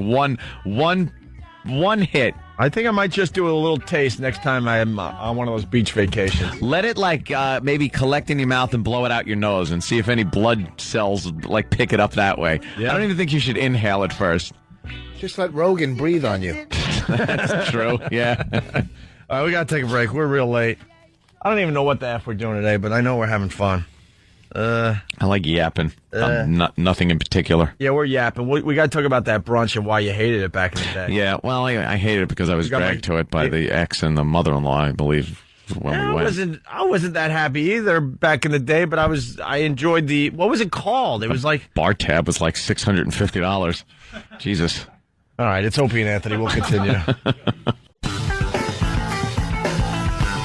Moving right along, it's the Opie and Anthony show, kind of screwing around today. There's really not much to talk about as far as the world goes. Yeah, who cares? I mean, we all saw Bush trying to do a Mideast peace thing. Good luck. That's kind of hack at this point. It really is. Presidential hackery. That's hackery. Yeah, we should talk about presidential hackery one day. Hackery. Like pardoning the turkey every year, especially while we're in the middle of a war. The Easter egg hunt on the White House lawn. That's presidential hackery. Hackery. Trying to get a Palestinian and the other dude to shake hands. That's hackery. Dude. That's presidential hackery. Inviting the winner of the World Series to the White House. Presidential hackery. Hackery. Walking across the White House lawn with a little doggy. Presidential hackery. Well, it's okay. The Sam Blackness picture he looks more orange. He looks like one of those those natives we were watching on Discovery.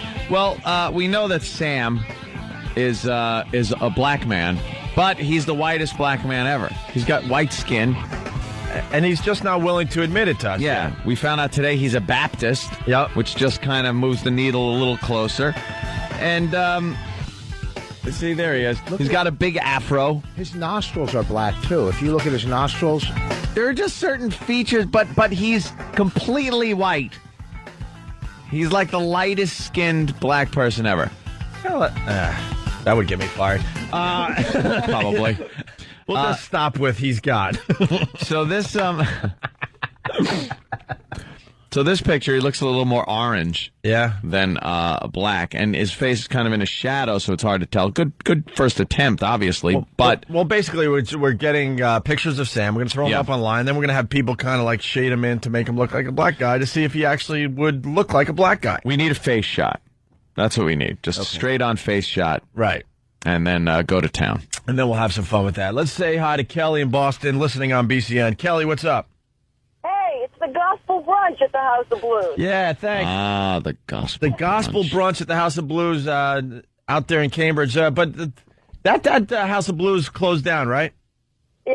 I guess we're getting way too local, but I used to love going to the Gospel Brunch on Sundays out over there in Cambridge. You couldn't even eat your brunch. You had to stand up, sit down.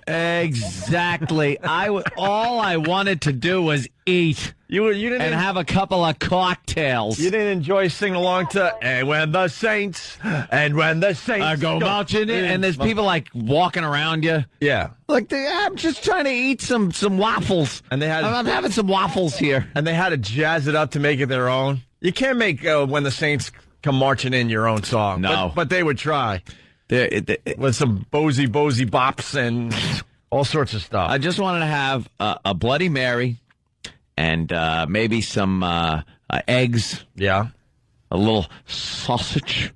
And that's it. And grits. And I got, and then they pulled out the grits. I don't eat grits. Well, it was Southern. I don't eat grits. The beauty was it was Southern food, so you get a little taste of another culture and you get a little taste of another religion. The Gospel Brunch ruled. Don't want it.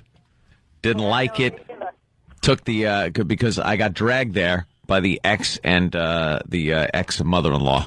Yeah. And I think Ani Mag. Where's the site? Ani Mag! Oh, is she alive still? No. Oh. Why would they no, take long you there? dead. That's like going to a pancake breakfast or something. Because they wanted to go to the... I want to go to the Gospel Brunch at the House of Blues. All right. Let's go. All right, thanks, Kelly. And they thought it was fantastic. Yeah. Because for 10 minutes in, anything would have seemed fantastic. I was a fan myself, but I really wasn't into it. I wanted to go to Denny's. I didn't care.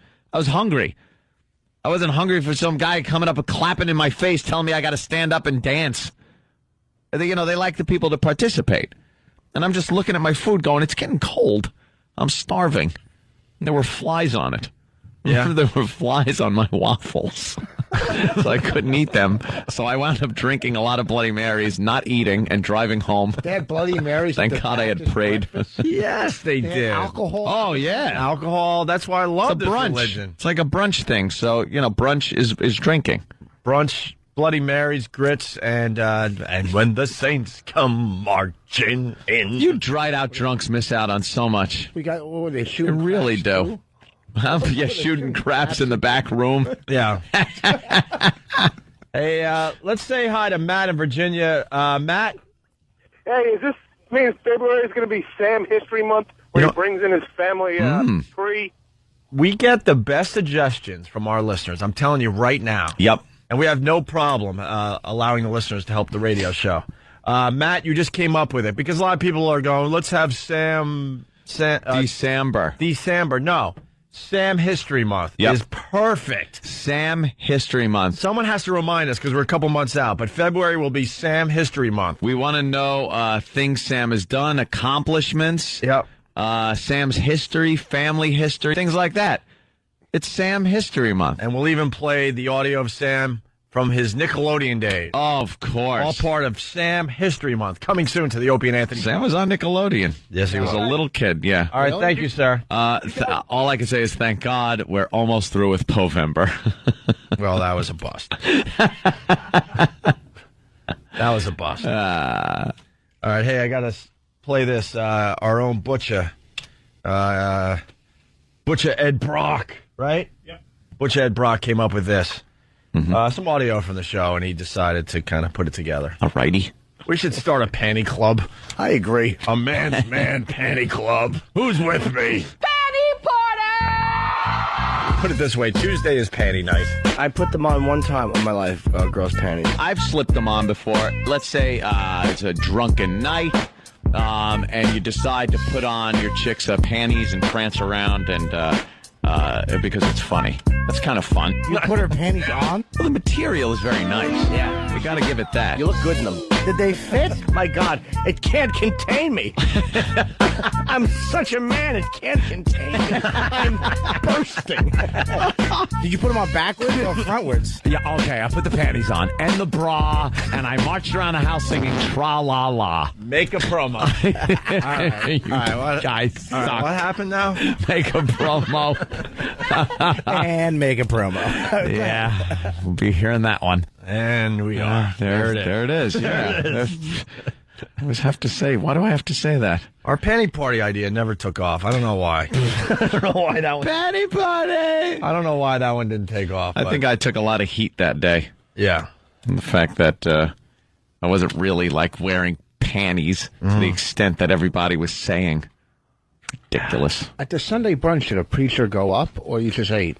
It wasn't like a sermon? Yeah, there was like a sermon thing going on, and then a lot of singing and gospel singing. It was mostly gospel music, some nice coffee, some nice Southern food, stand up, sit down, and some Bloody Marys. Drinking. Yeah. Lawrence Fishburne walked in, got his payment. Yeah. It's amazing that you would even say yes to your mother-in-law and wife to do something like that, to say, are you out of your mind? Do you think I'm getting up Sunday morning and going to have a community breakfast? How could that possibly happen? Do you think I could have said that? Do you think I was in any position to say that? Yeah. Anthony was in hell. God. I couldn't say that. That would have caused a problem that would have transcended going to the event. See, that was the problem. Anything... Get the devil music. Anthony's getting off. Anything I do or did, anything, if I didn't want to do it, the problem became larger than if I just did the thing in the first place. So I was compelled to go and do whatever I was told, because not doing it made a larger problem. So you had two people coming at you. You didn't have just your wife. It was the 1-2 punch. Wife, mother-in-law. Wife, mother-in-law. Wife, mother-in-law. Wife, mother-in-law. Oh, ow, ow. Oh, believe me. Aunt used to have to watch soap operas. I had to watch soap operas. After we were done with our Shock Jock radio show up there in Boston, and had to pick up his wife at the time at his mother-in-law's house. Oh. But they weren't allowed to go home right away. No. They had to watch soap operas together. Wife, mother-in-law. Wife, mother-in-law. Oh, wife, mother-in-law. Wife, mother-in-law. Oh. That's what it was. Yeah, I got back from work, and I had to sit there and watch soap operas and Friends in the mother-in-law's house. You were an orphan. I was just a whipped Mary who didn't stand up for himself. His days are over. Oh, because the hell that I would have to go through if I did not comply. Compliance was mandatory, or else you don't even know. You don't want to go to brunch? No, But Mother wants to go to brunch. No, but... All right. I'll go to the goddamn brunch. So you're saying there's things that were even worse than that? Yes. Anything, non-compliance was worse than just doing it. Just doing it would end. See, the brunch, At some point, the brunch ended, and I got to leave. If I didn't go, who knows how long that would last? Weeks. I was not in a position where I could really make decisions. I need a harp. Let's go back in time. To the Gospel Brunch at the House of Blues in Cambridge, Massachusetts. Yeah. Anthony's sitting there with his mother-in-law and his wife at the time. Yeah. Oh. Right. I want to go home. But you just got there. We just got here. Yes, but I want to go home. Okay, one more mimosa, and then I'll go home.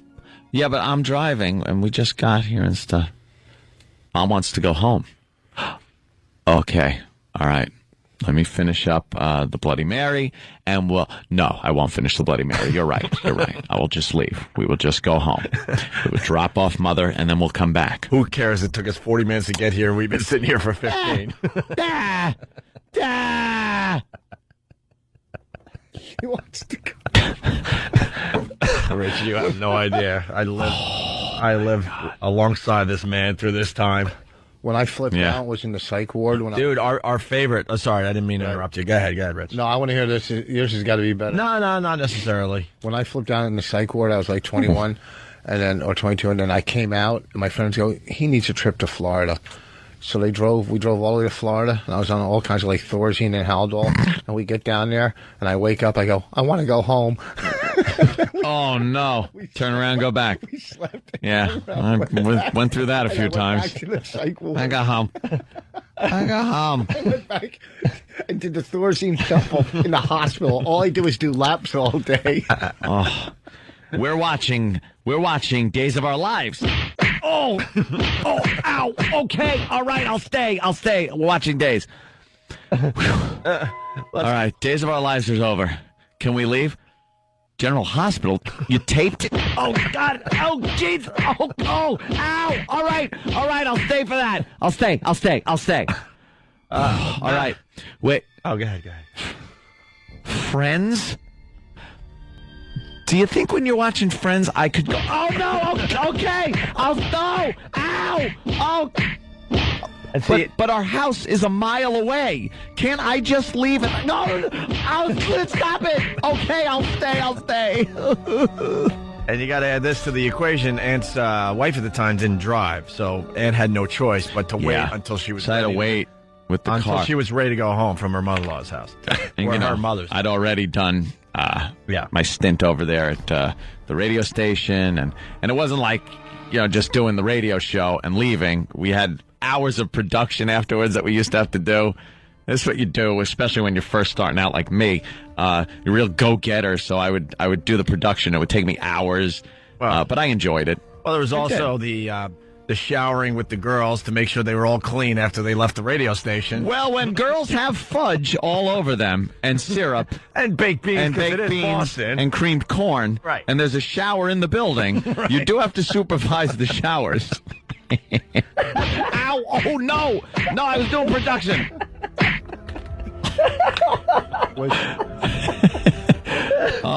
Dude, I found pictures of that, by the way. Yeah? Yeah. I was going through an old computer and I found all the pictures of the bean parties. Could you bring them in? Yeah. I don't know. We were disgusting. I'll put them on a disc. We had hot girls come in and we decided that... we called it the Blue Tarp Cabaret. Yeah, let's make it less hot by dumping beans all over their hotness. We'd have them fight each other with food products. Yeah. That's what happened. Take your clothes off and fight yourselves with food. This is great. Try this at home. If you got a really hot girlfriend, convince her to get naked in all her hotness. Mm-hmm. And then pour as many beans as possible all over her body. And watch how the hotness just kind of goes away. The hotness leaves. You got to tell your audience not to cook the beans because these guys will put on hot beans, just throw it in their girl's face. Hey, they told me to do this. Dude, can you bring those pictures in? That's great. Yeah. You got to bring them in. Definitely do that. We'll throw them up on a website. Matt on Long Island. I got hot beans. Check this out. Oh, wait a minute. All right, the hospital. Hey, let's say hi to Matt on Long Island. Matt, what's up? The power of wife compels you. The power of wife compels you. The Power of wife. Yeah. When you got divorced, Mm-hmm. did you get involved? The mother-in-law, like, was she? No, not at all. No, it was, your basic things I can't talk about due to pending litigation. I could tell you this much. Anthony was cut out of the posters. Yeah, that was kind of funny. We had our Demented World poster to go along with the CD, and it was framed and hung up with pride in the mother-in-law's house. She loved Opie. And even though I broke all her stuff. Broke all the stuff when you lived there for 3 years or whatever it was. Over a year, I think. Yeah, it was a while. With you, your wife? No, he lived with my mother-in-law. Dude, we were shock jocks, and people had no idea. I was living with Aunt's mother-in-law. I had my own room in her house upstairs because I was too lazy to find my own place. I got out of there pronto. My chick at the time decided she didn't want to move to Boston, so it took her forever to get up there. There was a point where it was me, the wife, the mother-in-law, and Opie living in a small condo. How could you guys? And we would get calls every day. God, you guys are like you're an amazing shock. Oh yeah. Little did they know we were like having dinner together at Aunt's ex-mother-in-law's house. Yeah, drinking box of wine, kicking dogs under the table. It's like miserable. Billy Idol living with.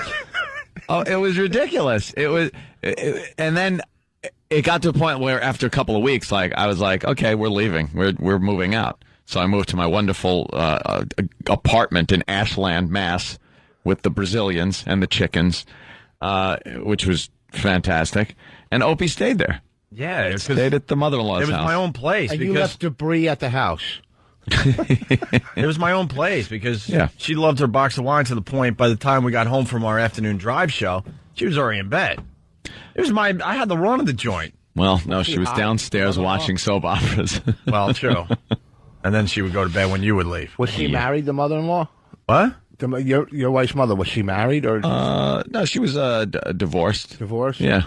She was a nice lady. I got no pride. She really never was. had any problems She with was her. a nice lady. She was really nice. Yeah, I liked her. Was cool. Yeah. I'm She just had, little quirks that everybody has, and one of them was that she never made a left-hand turn in a car. She made 3 rights. No. It's a famous line. 3 rights make a left. Dude, we sat at Route 9 so many times. We're so late. Going like, I can't make a left-hand turn because it's very dangerous. When we first moved up there, we had to fly out to L.A., and we were living in Ashland, and at Aunt's ex-mother-in-law's house, and she had to drive us to the airport, but she doesn't take left-hand turns. So it took us a couple hours to get to Logan. She actually drove us to the bus. We didn't even get to the... it took us over an hour. Logan Express. Okay, all right, I forgot. Yeah, it took us over an hour to go from... This is very local, I understand. To go from Ashland to Natick, Route 9, the bus stop there that takes... One town away. To take you to Logan Airport. It took us months later, when we started getting familiar with the area, we're like... Oh, my God, Aunt, do you realize how close That's where we were? It's a bus stop is? 5-minute drive. It's a 5-minute drive. It took over an hour because she doesn't take lefts. Yeah, but so we were in all these back country roads because she had to make a huge right-hand circle.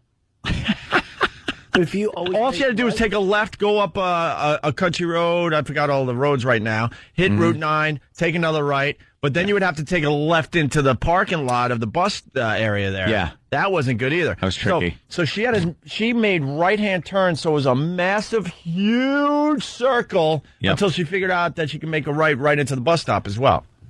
I see. Because if you got to go left and you can only make rights, you basically have to go around the world to get where you're going. And it's pretty much it. She went around the globe. Here's what I see. You make the right, but like you said, if you make a big right circle. That's what I'm saying. That's what she would do. This is not a joke. It's kind of funny, but it's not. It's not a joke. Well, it's funny when you're in the car. Right. It's funny now. Right. You folks are going to, if your guys are going to Wisecrackers that's in Scranton this weekend, you got to make a left turn. Yeah, at some point. You'll have to make a left. That's where you'll see Rich. And run over Rich if you see him in the road. We're babbling. The phones are lit. That's crazy. Oh, my God. Some great phone calls. All right, stay there. It's Opie and Anthony. Opie, Anthony, Rich Voss. Hi. Rich will be at Wisecrackers in Scranton, Pennsylvania this weekend, Friday and Saturday. have a little postscript, a little PS to a subject we were talking about yesterday. Mm-hmm. You know, my home defense. A lot of people were commenting on that, by the way. I got a lot of kudos from a lot of police officers that said my idea of home defense and having guns in the house and an alarm system and a game plan if something happens, like a home invasion, is a smart thing to do. So you're not being a victim. You're not going to end up a victim with a phone cord wrapped around your neck, watching your family ravaged as you go, oh, I wish I would have had a gun or something. And I was being called crazy. I listened to the replay, and I, kind of taking myself out of it and listening, I did sound a bit crazy. I would call it kooky, yeah. But no, I understood everything I was saying. I still agree with myself. So, the thing is, my brother called me up and then reminded me of something that kind of tells me where this came from. Oh, no. The old man. Yeah, of course. Yeah. Comes from my father, who had guns everywhere, apparently. And my brother reminded me of one time where my brother went out to California. That's where my father was living. Drives up to my father's place and had to yell from behind a tree, "No, Dad, it's me. It's me." Because my father was at the front door, like in his underwear, with a .357 Magnum, pointing it. Did he ever get mail? Because it was nighttime, I guess, and he was ready to shoot my brother, who was behind a tree taking cover, going, "Dad, it's Joe, your son." Was he just coming home late? No, Joe was Joe was dropping in. But he didn't live there. He lived in New York. He was coming up to visit, and I guess it was a surprise visit. And you get a gun pulled on you. Yeah. What are you going to do? But that isn't the only thing. I also recall a story from the '80s at some point, and it was in the newspaper back then in San Juan Capistrano. That's where he lived. Apparently, there was this crime spree going on, and he had guns everywhere, like in the kitchen, in the bathroom. So anywhere he was in his place, he was within arm's reach of a gun. And one night, a gentleman was prowling about, and Dad went outside with his .357 and held the guy there on the ground until the police arrived. And when my brother was telling me the story, I was like, I could just imagine the guy on the ground thinking, what's worse, being here with this guy holding a gun to me or the police coming? The guy was probably wanting the police to come so bad, because I know what my father was probably saying. The gentleman was an African-American laying on the ground. And knowing my pop over the years, I could just imagine the verbal torture this man endured laying there as my father pointed a gun at him, waiting for the police to show up. Giving him choices.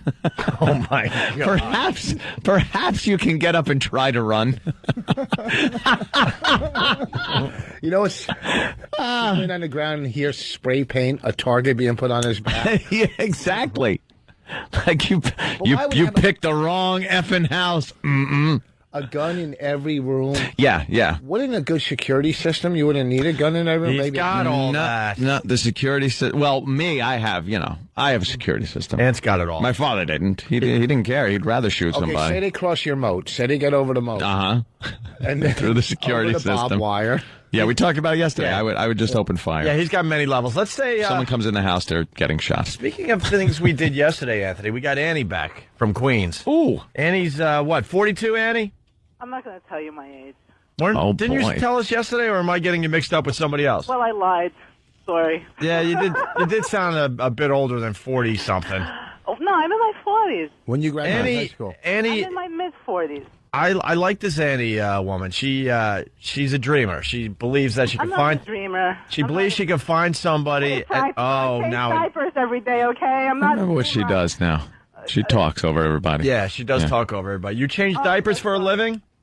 Apparently, yeah, it's become that. See, we'd like to kind of oh my God, we'd like to let the listeners in on who you are because it's kind of a new audience from yesterday. So maybe Ope can kind of fill them in. So, but you need to shut up while he does that. Right. She's a dreamer, Rich. She wants to be married and in love and have a very healthy relationship. She hasn't been able to find that, so she has never been married. But she's trying to find her man online. And she's had over 50 dates in the last year alone. Yesterday, she told us that a 70-year-old married guy was hitting on her online the other night. And now she's back today. Right, Annie? Right. So what do we got? Well, I wanted to get your opinion. I spied on someone on the internet, and I found out that he's gay and I'm not gay. He's, apparently bisexual. I spied on him because he wanted to take me out, and he was like pressuring me for intimacy. Excuse me. And I wanted to know who this guy was, and he, in AOL, when you highlight someone's screen name, you see the chat room. Oh, come on, stop with the music and the drama. AOL, go ahead. Something that most people haven't used in 5 years. The music is freaking me out. All right, go ahead, Annie. Okay, when you highlight someone's screen name, hello, ladies, you can listen to this and spy on these guys and see which chat rooms they're in, if they're gay or not. Okay, when you highlight someone's screen name, you can see which chat room they're in. Okay. So I accidentally one day, my cursor was on his screen name. No, accidentally. Let's be honest. It wasn't accidentally. Of course you did. Of course. Who do you think you're talking to? How could you're a snooper. No, you're one of those snoopers. Let me explain. But wait a second. How could the music freak you out? You went on 50 dates. I didn't know this. Initially, come on, don't crack on me, okay? I have my own show too. Oh yeah. And I was going to invite you on my show. It's the Anthony Spano show, and my name. Annie is, I told you real quick, my name is Anthi. Are you blonde? Of course, no. Well, I used to be. You need like a little crash course to pronounce. Today was the day I was thinking we were going to have one of those perfect radio shows. Perfect show. We were almost there. And that's why we weren't going to talk about it. No one was talking about the perfect show. Right. Yeah, because so as not to jinx it. Once again, now we have to acknowledge that. Once again, we're going to fall short. We missed the perfect show. Everyone down the hall today, oh my God, you guys sound great today in natural chemistry. But no one was going to say that we were having a perfect show because you don't want to jinx it. We were all feeling it, though. Yeah. Like today's the day where we go, wow, not one bad break. During commercial breaks, no one would talk to us. We'd sit there, elbow in the ice. Right. Just kind of sitting it out and waiting. And then what happens? We give up a bloop Annie.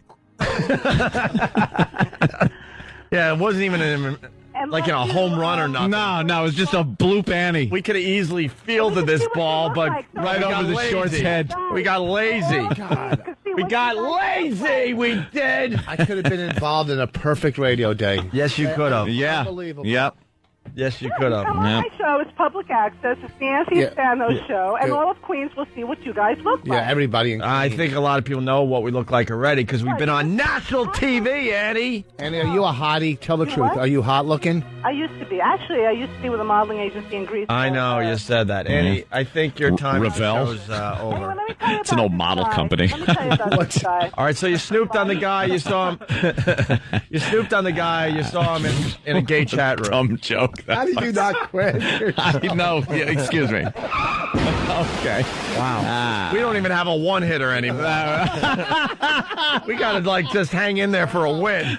We got to hang in there for a W at this point. I mean, because even a one-hitter is pretty impressive. Thanks for calling in, Mush. At the end of your career, you could say, hey, I had 3 one-hitters. That's pretty impressive. Yeah. Now we're in trouble of losing this game. What happened? Answer the question. Was what I did wrong? I don't think you should be snooping, but whatever. Really, so, all right, he was in I found out that this guy's having unprotected sex with men. He wants, apparently, he was trying to bed me. And I find this out. Was it wrong that I spied? Are you insane? Of course it's not wrong. You should just spy on him as much as you want if you're thinking of bedding him, as you say, bedding him. And if he's having unprotected sex with men, perhaps you ought to really think about it. Yeah, I guess in the end, it's good that you found out. Great. Well, I agree. Well, have a great day, and maybe. How about Annie? How about you stop trying to find like your husband online? Yeah. And you're not even doing like the way most people are doing through like Match.com and all these dating sites. You're going into the world of AOL to try to find your husband. Craigslist. I'd like to thank Craig. I think he's great. I love Craigslist. It's wonderful. Oh, Jesus. That's all I know about Craigslist is what Jimmy used to get off of there. Craigslist sounds like a dangerous place, too, according to Jimmy. No, actually. How about you go to Match.com? How about you go to a coffee? Yeah, how about you go to a coffee shop? How about you join a bowling league? You sound like a bowling league broad. Yeah, join a bowling league. Your 64th date cuts your tongue out. A what? How about that? And those bowling shirts cover up a world of hurt. It's perfect for you. Perfect, I say. How much you get? Do you make a lot of money with your internet radio show, or do you do it as a hobby? No money. All right, Annie. Well, all right. So you're still on the hunt. Yeah. Good luck to you. On the hunt? Yeah. Yeah, we said hunt. Rob, Jersey, what's up? Yeah, earlier when you guys were talking about Anthony's fortress in the middle of Israel, I heard Bob say barbed wire, and I just wanted to know what barbed wire looks like. Yeah. Yeah, what is a barbed wire? Barbed wire. Okay, so you know what? Listen, here's the thing. We were having a no-hitter, and when it fell apart, I made a mistake. I'm sorry. I was rattled. Everyone got rattled and bobbled the ball, and we stunk. Oh, my God. We just let her run in. What is going on here? Barbed wire, right? Barbed wire, yes. Yes. All right. Thank you, Rob. Barbed wire. Hey, we got this little story coming in today. Hey, do we have any more presidential hackery today? Let's see, what's when the president jogs around the White House, that's presidential hackery. The jog. Well, any jog that he takes with the Secret Service, right, is hackery. When he drives through Dallas just to get his head blown off, that's hackery. That's such hack. That's hack. His wife is picking his brains off of the trunk. No big deal. We've seen it. Presidential hackery signing a bill with 100 pens. Yeah. You see that, where the pen switch. Having the meeting with that guy from another country where they just sit in those chairs awkwardly far away from each other with the small little table in between them. And just nod at each other because they don't speak each other's language. Yeah. Or standing next to the opposing party, like when Bush was with Gore, but pretending they like each other. Yeah. And they're completely hackery. Yeah. They're calling Annie the... Steve from Bayshore is calling Annie the cooler. Yeah. Wow. They brought her in. We were on a streak. Annie's the cooler. What happened? Pushed her into the bathroom. Yeah, you mush. And finished. She's a mush. I know. Had a big pile of chips.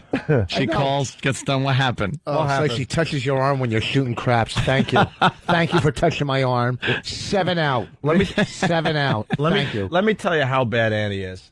The phones have gone dead. We got here at, we came in studio around 5:50. Yep. Every phone was lit and ready to go. Ready to go. They know they can participate, give and take, boom, boom, boom, right? The phones have been lit the entire time until right now. Until like Annie. Black Monday. This is like they're jumping out of their windows now. Yeah. Thank you, Annie. Black Friday. Oh, Friday. I said Monday. I was 4 days early. Oh, my God. Another run was just let in. We're going to the ninth inning. Let's hang in there. Oh, no. We just need 3 outs now. It's going to be a hell of an upset. No, the no-hitter's a distant memory at this point. The one-hitter is completely gone. We don't even have a shutout at this point. Let's go to the bullpen. Now we're using up all our available pitchers just to try to get a win. Oh, my God. We're running out of pitchers. The second baseman's going to come out of the dugout to attempt to pitch. Great. I love that old gag. Oh, yeah. Baseball. They do that. Run out of pitchers, so like the second baseman or... He pitched in college. Right. All of a sudden he's hitting somebody in the stands. Great. Wonderful. We got this. It's quick. I'm a blonde, and tonight there's a new report out about us fair-haired ladies, and no, it's not that we have more fun, it's that we actually make men act dumb. I read all about this, Martha. Researchers found that if a man is shown an image of a blonde woman, scores on general knowledge tests drop. They say blondes have the potential to make people act in a dumber way because those people mimic the unconscious stereotype of the dumb blonde. Dumb blonde. The dumb... No, I think your attention gets drawn away from what you're trying to think about as you look at the blonde. It's ridiculous because I could be dumb without a blonde in front of me. Doesn't need a... That's true. Maybe that's the problem. Oh, he's looking at you the whole time. He sees a blonde, and he's retarded on the show. Oh. Thank God he didn't marry a blonde. She was at one point. Yeah. Married. How's that working out? You don't like the marriage? Oh, it's great. No, yeah. You just went, oh, boy. Whoa, you don't have no idea Wow. what you just did. What did I do? Oh, You just married. Went, I thought we were married. just talking about the whole match. No, she's cool, man. Yeah. Yeah, things are great. Boy. Oh, boy. Let's say hi to Paul in Jersey. Oh, boy. Because it's all about the kid and not you anymore. Oh, boy. Right? Well, yeah, I guess. But you know that. You were married before with kids. So you know it turns into not about Bonnie and Rich. It's about Bonnie and the baby, and Rich is the guy that makes the money.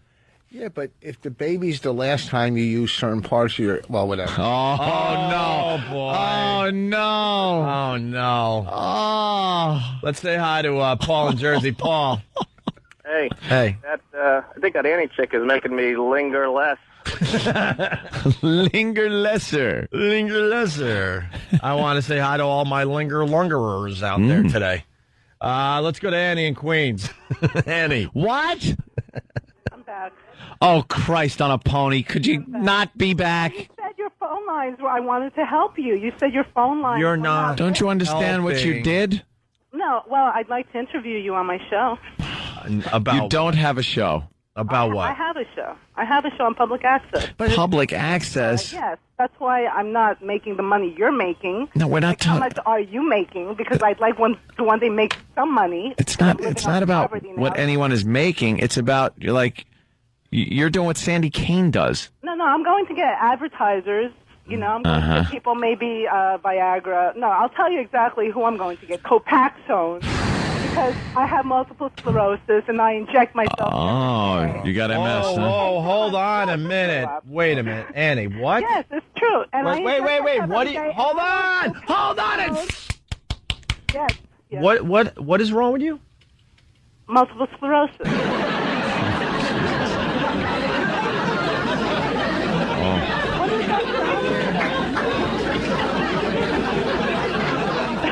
What? That's why you can't find a husband. Nobody wants to build a ramp. Oh, really? Can you? Anyway, Can you get around? Yeah, can you get? Of course I get around. No. I mean, do you need assistance? Show over there. I get around. Do you need assistance? I change Crutches? diapers. I change Wheelchair? my father's diapers Yeah, every she day. doesn't. Shut up, Obviously, it Sheila. didn't affect her mouth. Yeah. Can you think of one person on this planet that says, "Hey, let's get home so we can listen to Annie on public access"? I couldn't even imagine what person would My name ever. is not Annie. Whatever your Whatever name it is. I That's couldn't my even. alias. There's It's nobody. not C. Nobody could possibly go. Okay. Hey, you got to hear her on public access. Let's just spell out my name first. A-N-T-H-I. T like in Tom, H-I. I'm C. Spanos. Oh, Auntie. All right, what are you talking about on your I show? have to give you a lesson how to say my name. That's why I say Annie. What do you talk about on your show? And the please, first send us two shows. and please send us a copy. Okay. The first two shows were about drunk drivers, and I basically yell at them. I tell them that they're losers.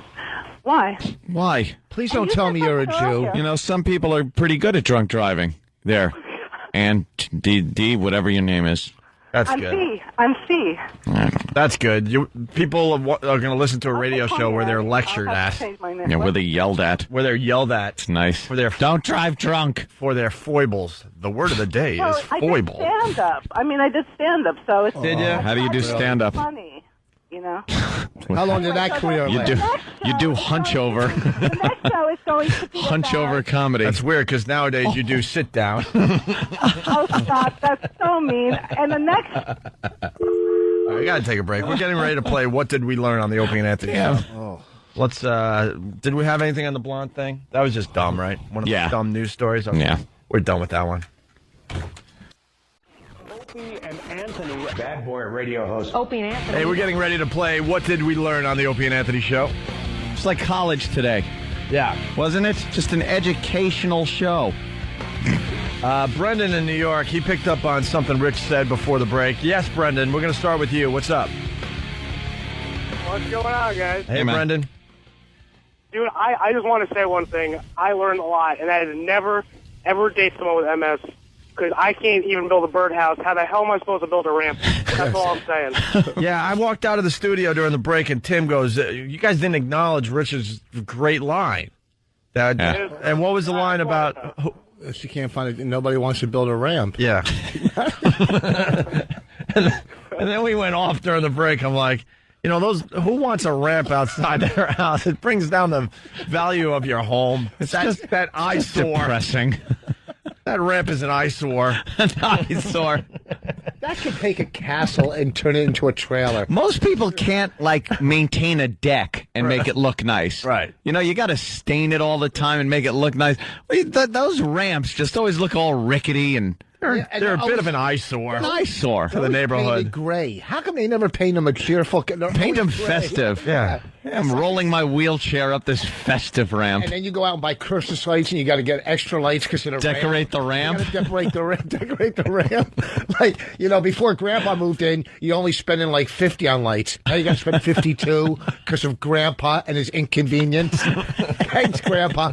You're going to chip in for the lights this year. The ramp. Hey, I think we're blown up in Carolina. We get a lot of calls from Carolina every day. Mark, what's up? Welcome. Oh, yes. I just wanted to let you guys know what I learned today, that having Rich Voss by your side and Annie with her 50 dates and her multiple sclerosis, that she's overcome.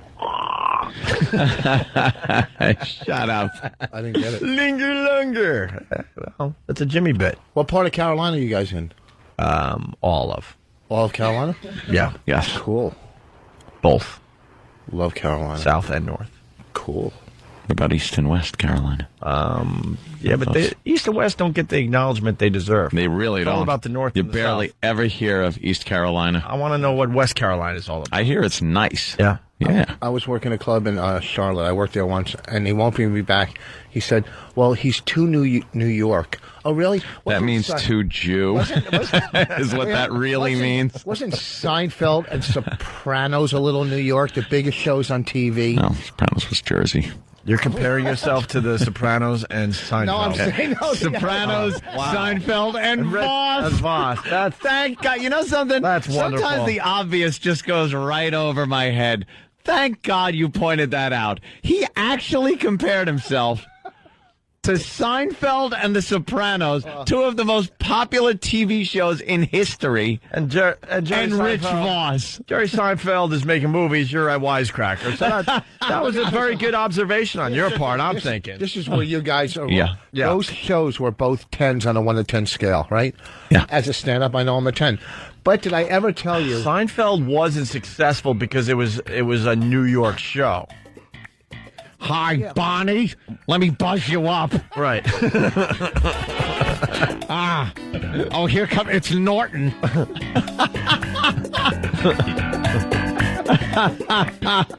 Yeah, it was... Hello, Bob Kelly.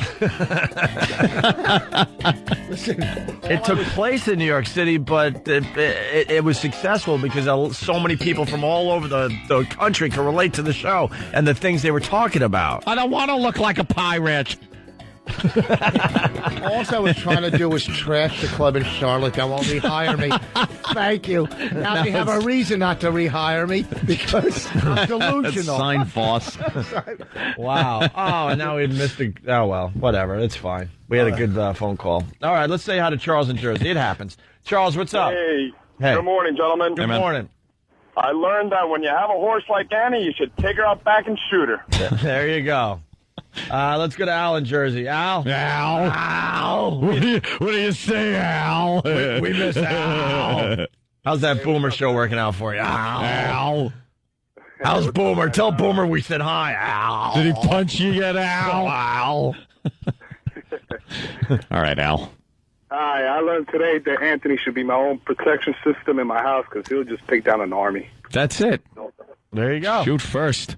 All right, let's go to Carl in Westchester. We don't know much about this Westchester area.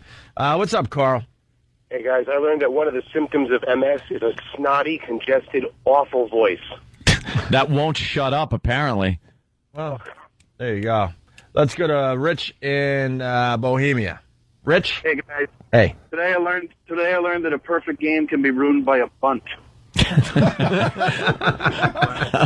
A bunt. That's very good. And as well. Let's go to Josh in Minnesota. Josh? Hey, how's it going? Hey. You do any Fargo? What's that? You do any Fargo? No, I'm from southern Minnesota. He's in Minnesota. Minnesota, I know, but it's close enough. Yeah, it is. You can hear a little Fargo in his voice. You hear it, right, Ed? Oh, of course I do. Down by the lake. It's going crazy down by the lake. So I figured I'd phone it in. So I did. End of story. You don't do one Fargo line, Josh? No. All right, what do you got for the show? I learned that. Babe, the blue ox. Love that line. What about that creep that was trying to pick her up when she was pregnant, man? Oh, you're such a nice lady. Yeah. Josh, go ahead. I learned. Okay, I'll let you get back to your paperwork then. Well, how do you know? Okay, Margie. Okay. Hey, I'm cooperating here. Cooperating here.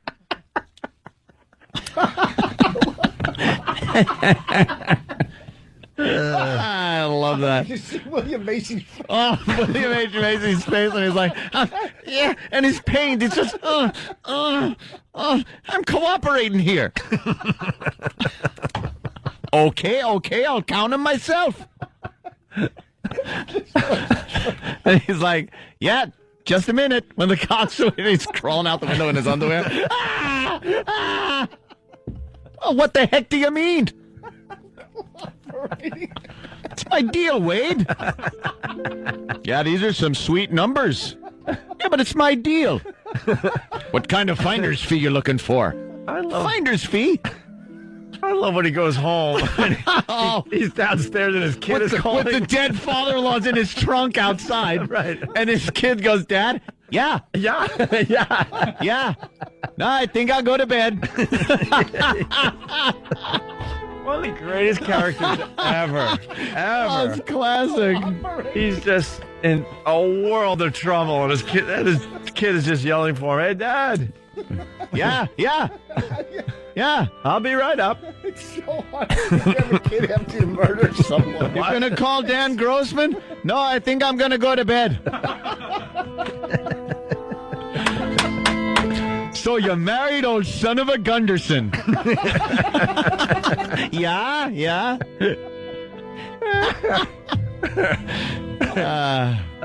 Where were we? Yeah. Oh, yes, Dan. Dan wants in. Just one little detail about the son is when he's all depressed on his bed. Oh, yeah. And his mom and his accordion is sitting next to him on the He's got bed. his accordion, and then his hero, the accordion king, on the back of his door, the poster.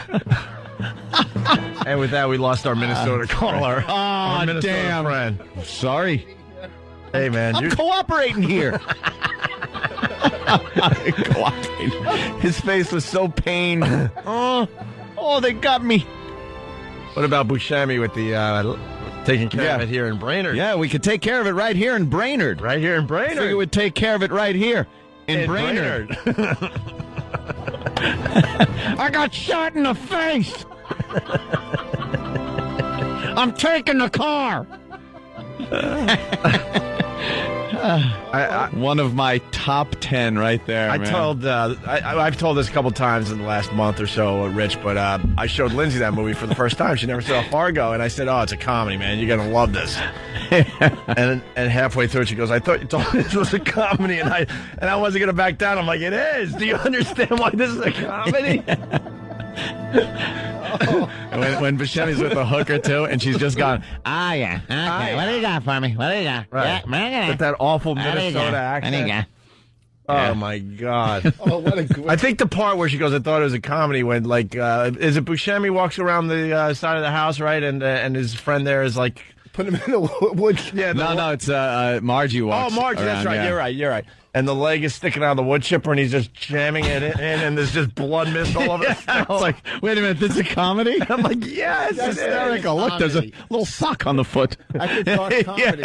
She points to her badge on her hat. Right. There are movies I find hilarious that aren't supposed to be hilarious. The other one is about Schmidt. We talk about that one from time to time. Oh, yeah. That made me laugh. So I got yelled at a movie theater and a ton of dirty looks because I would go to the movies during the day with all the old Bettys and stuff. And I thought that movie was hilarious, and I couldn't help it. I had to openly laugh in the theater. I rarely do that. And people got so mad at me. Same thing happened to me at Schindler's List when the kids were crawling out of the toilets. Right. I just started cracking up. That's hilarious. The mistake they made.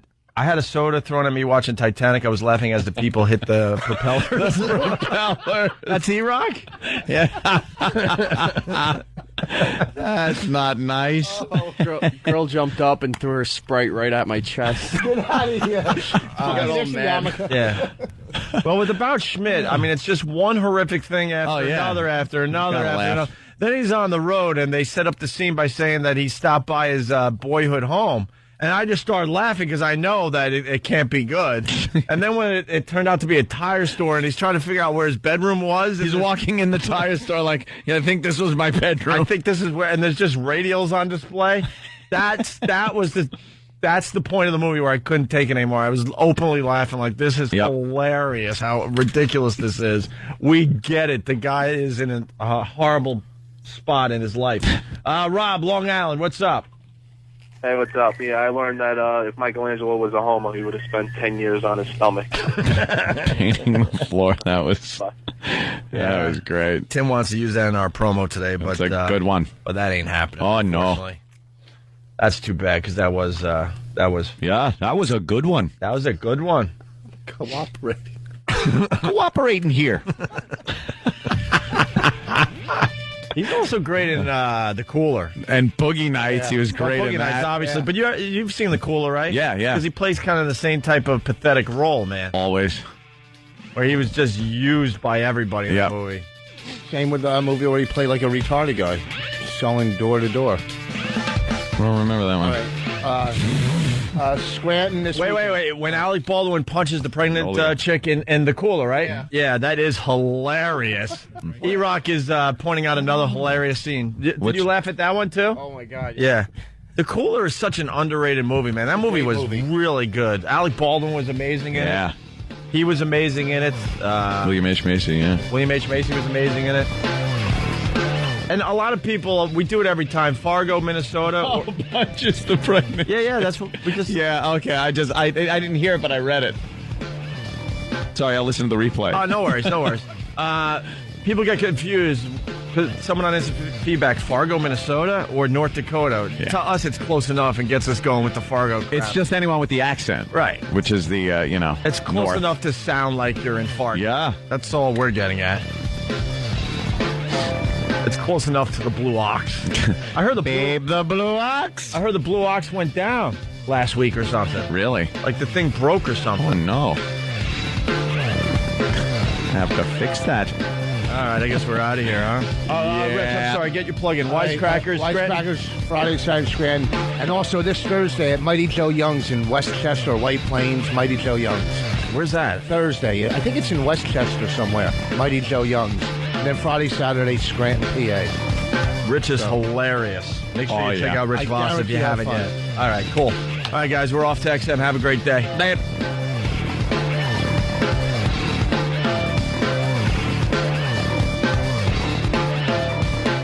The Opie and Anthony Show. Opie and Anthony.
XM Satellite Radio.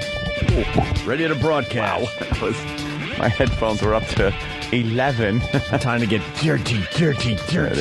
You dirty boys. What were you guys talking about as I was walking in? Guys had me laughing. Van and Travis.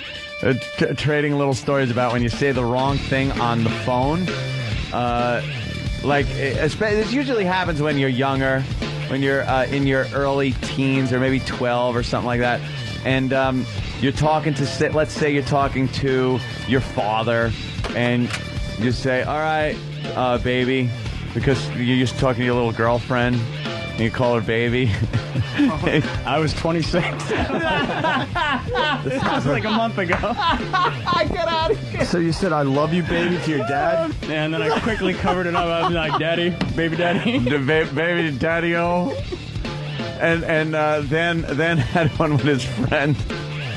Yeah, when I was like 12 or something, I was making plans with my buddy. I was like, all right, so I'll see you tomorrow then. He's like, all right, cool, love you. Did you call him out on it? Yeah, I was like, you what? You what? He's like, I thought you were my mom, which I don't know what that says about me, but that is really bad, yeah. Such a commitment. Embarrassing. I remember as a kid a couple times in like the department store in Macy's when you're little and you're with your mommy and you think you're walking next to your mom and you reach up and hold her hand and it's somebody else and you just I used to freak out and of course start crying like the big baby I was. But I grabbed like a stranger's hand and a lot of times they'd be like, hey, what are you doing? and at other times they said, whoa, this is my lucky day. Yeah. I got an 80-pounder. We were in a Dunkin' Donuts, and a song came on, and Bonnie thought I was next to her, and she leaned her head on some stranger's shoulder and started singing it, thinking it was me. Oh. Just some guy next to her, and she was so uncomfortable. Oh. Well, that's embarrassing. And when you give the wave to someone, you think it's someone you know, and it's not, and then you got to cover up by, like, scratching your head. It's just so embarrassing, man. Or somebody waves to somebody else, and you think it's you. You think it's you, and you wave back, and then the other person comes from behind you and goes, hi, how you doing? And you're like... and then you got to go walk past them like you're waving to somebody else behind them. You got a friend. Yeah. Yeah, but I got you all beat. The famous walking out of Shea Stadium holding Danny's hand. Well, that was nothing beats that story. That was a joke on you. We're just talking about like circumstances that just happen and you're embarrassed. Yeah. That one was bad. Yeah. But we had box seats for the Mets game because I don't think Rich has heard this story. And I went with Lindsay and Danny. I had 4 tickets, so we still on next round, whatever. But Danny's a huge Mets fan, so we go, have a good time. We want to beat the traffic out, whatever. And I start walking all the way up to the exit, a long walk. And I reach behind me, and I have eye contact, and I grab Lindsay's hand, feeling real good about myself, my new chick. I'm in love. Here I am walking out, getting recognized, waving, hey.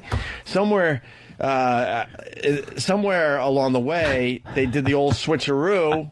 This is why I love my chick, by the way. And she let go of my hand, and Danny grabbed onto my hand. And then she backed way up.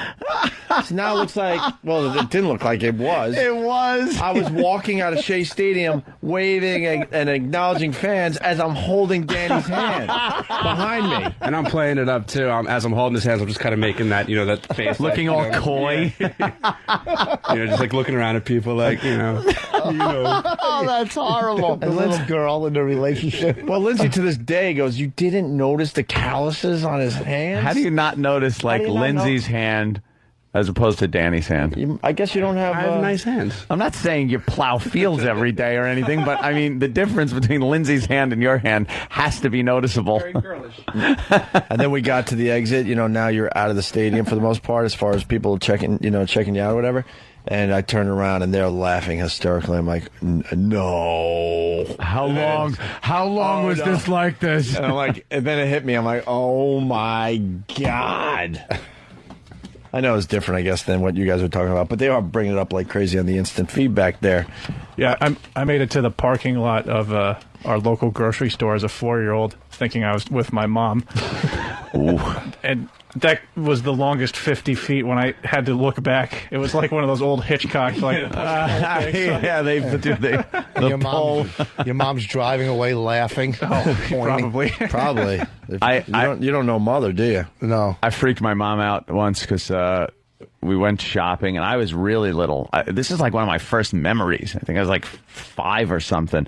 And she bought me one of those balsa wood little airplanes that you put together with the rubber band, and I wanted to play with it so bad that I took it out of the shopping cart and just walked out of the supermarket and started walking down the street where I thought was home with no sense of direction or anything. And then a cop pulled up and grabbed me, and there was my panicked mother. In the car? running up to the car. Oh, okay. 'Cause I guess the cop was right outside. She went, "My son is missing," and he went and looked around and found me. How far were you from home? Like 2 houses down? It was probably really It was close, probably but like- to me, it was like it was a journey for a little kid. But I wanted to play with that plane, and then you know what happened because I ran away? I didn't get the plane. No? No, she took the plane away as punishment for running away. And what did Dad say? He shouldn't be playing with planes. I anymore, don't right? know. He was drinking something. Right. Cleaning his gun. He should be Cleaning banging his guns. He's 7 years old, Ro. He should be banging broads. Banging bras and working. When is he going to contribute to this household, Ro? He's just a kid, Joey. Kid, when I was a kid, don't give me that shit, Ro. Shut up, you piece of shit. I'm a piece of shit. Go fuck yourself.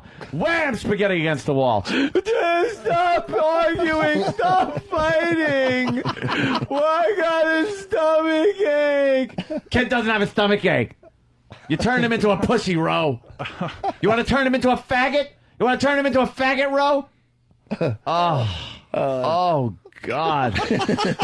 Oh, I just should have fucking sucked cock and showed both of them. Look what you did to me. Like it was yesterday. He remembers this stuff. Oh. Hey, we got a great one coming in. Constant. Let go and let God. Shut up, 12-step asshole. Instant feedback. No name, unfortunately, but the guy writes, I said I love you to a coworker as if she were my wife. Just had nightmares about a harassment lawsuit. Yeah. That could get you in deep trouble. I know I've tripped up on the phone like that, but I can't really remember exactly the circumstance. I think there was an I love you in there once, and it was somebody really inappropriate. You ever my call the boss wrong or something? You ever call the wrong person? You're like, oh fuck, I don't want to talk to this fucking person. Then you make up some bizarre reason why you're calling them. Gotta go. Hey, you gonna be in New York this weekend? New York? I live in Dallas, whatever. I don't know. Yeah, just wondering. I had a dream about you the other night. You just try to work your way out of that mess. Oh, that's a good one. Yeah, had a dream about you. Right. Really disgusting. Someone's saying, by the way, that spaghetti against the wall never gets old. Yeah, it did get old. Hitler Satan from Norway. Hey, Debbie. Hitler Satan. Lindenhurst, what's up? It's evil. Debbie? Hey, Debbie. Oh, hold on, I didn't do my thing. From Lindenhurst. Isn't this great? Great iced tea. Hey, Debbie. Debbie? Hey. Hi. Hi, I Debbie. said How mine are wasn't you? as bad as Opie's, but when I was in a bar when I was younger with my husband, that we were going out, reached into some other guy's pocket. Why? What were you looking for besides the obvious? I don't know. What do you think I was looking for? Little cack? You want a little Yeah. cack? Where's Little your cack? Show me your cock. Where's your quack? Hey, Debbie, make it seem like Lindenhurst is the place to be. So what happened? Anything good? The guy just kind of like looked at me, and I when he turned his face, I was like, "Oh my god!" And just one of those. What are you doing? Yeah, the touching thing is really strange. Well, he thought he was, Yeah. You ever have somebody online, like maybe you were online at the movie, and this is really awkward, and some kid, I think we talked about this, swings his arm and hits your dick? I come like a jackrabbit. It's so embarrassing. Or when one of your friends does that, like you're standing on line and they swing their arm and hit your dick. Yeah, like, oh, my buddy just touched my cock. Why do people say they come like a jackrabbit? I mean, I don't know. Who has seen a jackrabbit Well, come? you've got to assume by how fast they fuck, they got to really like come. Yeah. Yeah, I'm not gonna say I come like a gorilla. Why don't you keep talking, Mars? No problem. There's live mics. I thought I was hearing voices in my head, and then I turned to my left and went, "Oh, okay, it's Mars." Let's go to Tom the trucker. Tom, what's up? Hey, I had a comment about, it was kind of along the lines of your whole thinking somebody's waving to you and they're really waving to somebody behind you. I find myself in situations where I'm standing around a lot of other truckers waiting to check in at a receiver or something, and somebody will be on a Bluetooth headset and talking, and you don't realize that they're on a Bluetooth, and they're just talking and they're looking at you, and you start answering them, and then you realize that they're not talking to you, and that Yeah, that happens in cabs a lot. You'll give the cabbie, you'll say like, yeah, I would need to go to 45th and 3rd or something, and they go okay and start driving. Then you hear them go like, and you go, excuse me, and they don't acknowledge you or anything, and then you realize, oh, they're just talking to some terrorist. It becomes funny after you fall victim to it, though. Then you can stand back and you can watch everybody else do it. That becomes fun. You know, before the Bluetooth craze, when they just started getting out there, how many people thought they were looking at crazy people? Now it's pretty much accepted. If you see someone babbling, you're like, oh, they got to be on a Bluetooth. Just walking down the street talking to themselves. Yeah, but at first it was the most bizarre thing. Like, what is wrong with that fucking person? Yeah. And it's the animated people, really, too, because there are certain people that can just walk and talk. And then there's people that have to, like, make hand movements and emote with their body, and that looks really odd. How come if you're in a restaurant and somebody, or whatever, it doesn't matter, and somebody's talking on a cell phone, you get mad because they're talking? But if they were just with somebody else and they were talking, you wouldn't get mad. No, I understand what you're saying. That kind of, he's kind of making a point. Like, why don't you shut up? You're on this, we're trying to eat or whatever. But if he was with company and talking, you wouldn't say that. I guess because they don't talk like this when someone's across from them at the table. Hey! Yeah, maybe they talk a little louder. That's the reason. Talk low, but you're right. If somebody else was there and they were talking, it would be two people talking. Also, too, when I'm in a restaurant, if somebody blows their nose, I get crazy. Yes. Like, and if they're an older white guy, I'll yell at them. If they're like a big black dude, I won't. You never know. No. You don't know who you get. If I know I can beat them, but why would people blow their nose as I'm eating my big meal? Yeah. Go in the bathroom. Go to the bathroom. It's the worst. First of all, I don't think you're capable of really blowing your nose to that extent and cleaning everything up and knowing everything is spotless. Yeah. I usually, if I'm blowing my nose, I want to be in front of a mirror because I want to make sure there's nothing sticking out. Yeah. I don't want any rubber bands left. Oh, the other day I was picking my nose a little, and I didn't realize it, and I went to take a pee, and next thing I know, I see this booger on my dick. Oh, God! I didn't know. Damn! I didn't get it off my finger. Oh, fuck, Rich! I thought I had a wart on the head of my dick, and it was a little boogie. Oh, that's disgusting. That one. Holy shit! That's a tough one. No wonder Bonnie won't put that thing in her fucking mouth. Let's go to back to Max in Dallas. I think Max just makes up shit at this point, but what the hell? Booger Max, Dick Voss. Maxie, what's up? That was a good one, boss. I was rolling.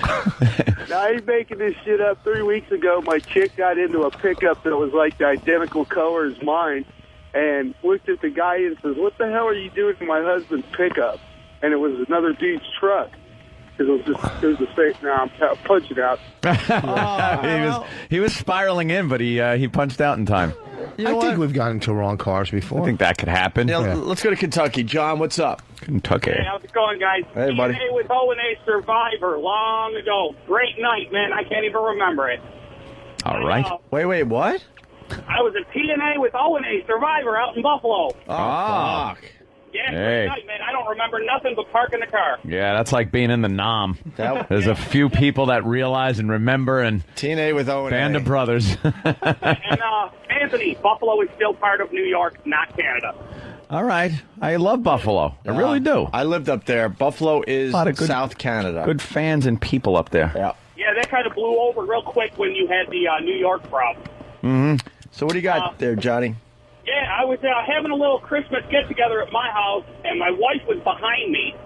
I reached back to grab her crotch, and it turned out to be my father-in-law had slipped in between us, so I grabbed a handful of his yam.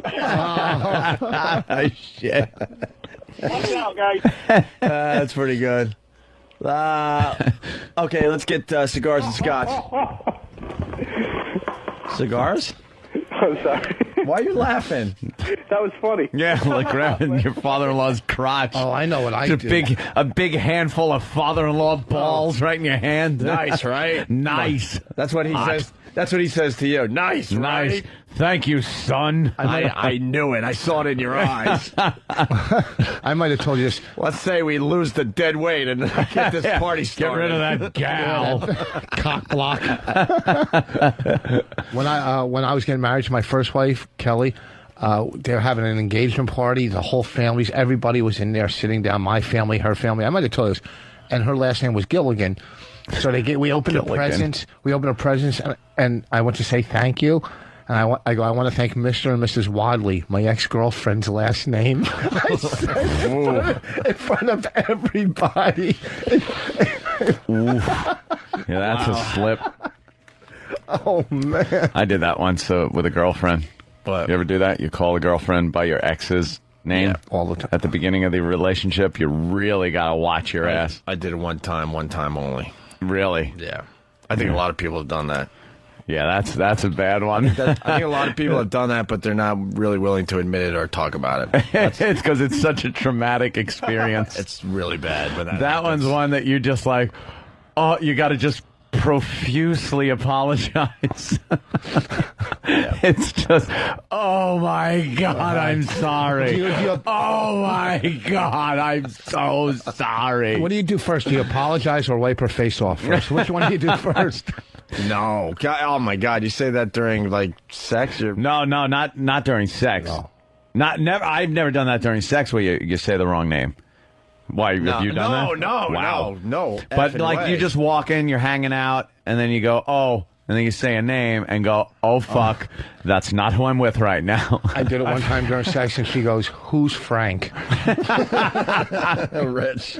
Yeah, I've mentally rehearsed my naughty talk because I was like, all right, you're probably going to say the right name, but let's just go through it.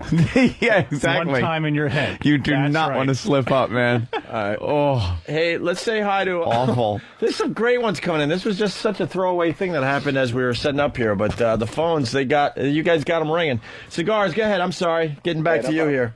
I was at my mother-in-law's house, and I came up behind what I thought was my wife. Started doing a two-handed shoulder rub, got my mouth right next to her ear, did a creepy little turned around, it was my sister-in-law, like a kick in the chest.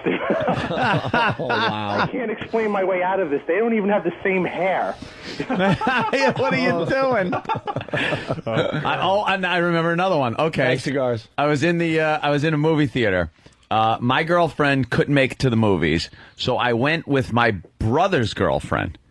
And we were just sitting in the movies, watching the movie. And at one point, just unconsciously, I reached over and put my hand on her thigh. And, just rubbed, one rub. And then I looked over, and she's looking at me like, what the fuck? She's got a what the fuck are you doing face on. I was like, holy shit, I'm so sorry. Oh, my God, I didn't. Because I was going to go with my girlfriend. I felt like such an ass, turned completely fucking red. I think your brain just lets its guard down every once in a while. Yeah, it was one of those natural moves. Like, I'm watching the movie. I really just thought I was with a girl. It was my girlfriend. I was supposed to be there with my girlfriend, so I just kind of whomped. Explain the cock and the popcorn then. Yeah, that's just mandatory. I do that no matter who I go to the movies with. Here, Mom, have some popcorn. I don't even have to go to the movies. I just carry popcorn with me. Do it at home. Doesn't matter. Children's hospital. Wherever. Let's go to... Do you have change for... And, hey, you want some popcorn? Some popcorn here? Let's go to Newburgh. Newburgh, what's up, Mark? Hi, good morning, guys. What do we know about Newburgh? I don't know. What is Newburgh known for? Is Newburgh trivia? Yeah. Used to be known for a lot of crime. Yeah. The Nuremberg trials. Oh, no. Not Nuremberg. Oh. Newburgh. Like my hometown is Centerport. Mm-hmm. Not much to know. Maybe old that fishing port. A lot of clammers in Centerport. Mm-hmm. What can you tell us about Newburgh? Not a whole lot. You had that bridge that leads to the prison. That's correct. Well, Oh, look at this. Rich Voss knows a little bit about Newburgh. What bridge and what prison? Newburgh Beacon Bridge. Newburgh Beacon Bridge, and it goes right past two of the biggest on each side. There's like a prison on each side. They're unbelievable. You can pull over and just stare at them all night. That sounds like a hell of an evening. How bad do you need cock? These are remarkable prisons. I mean, they look like this big mental institution prisons. Yeah. Aren't they big? What ones are they called? I have no clue. Yeah, right. Mark doesn't want to talk about Newburgh. What do you got, Mark? No, hey, it doesn't matter. I just don't know a whole lot about the town. I've lived in for 40 years. Anyway, I gotten out of the hospital. I had my hand in a cast because I had cut some tendons and ligaments. I had a prostate operation, so I had a colostomy bag sticking out of my cock. And unfortunately, I had my well pump had gone at my house.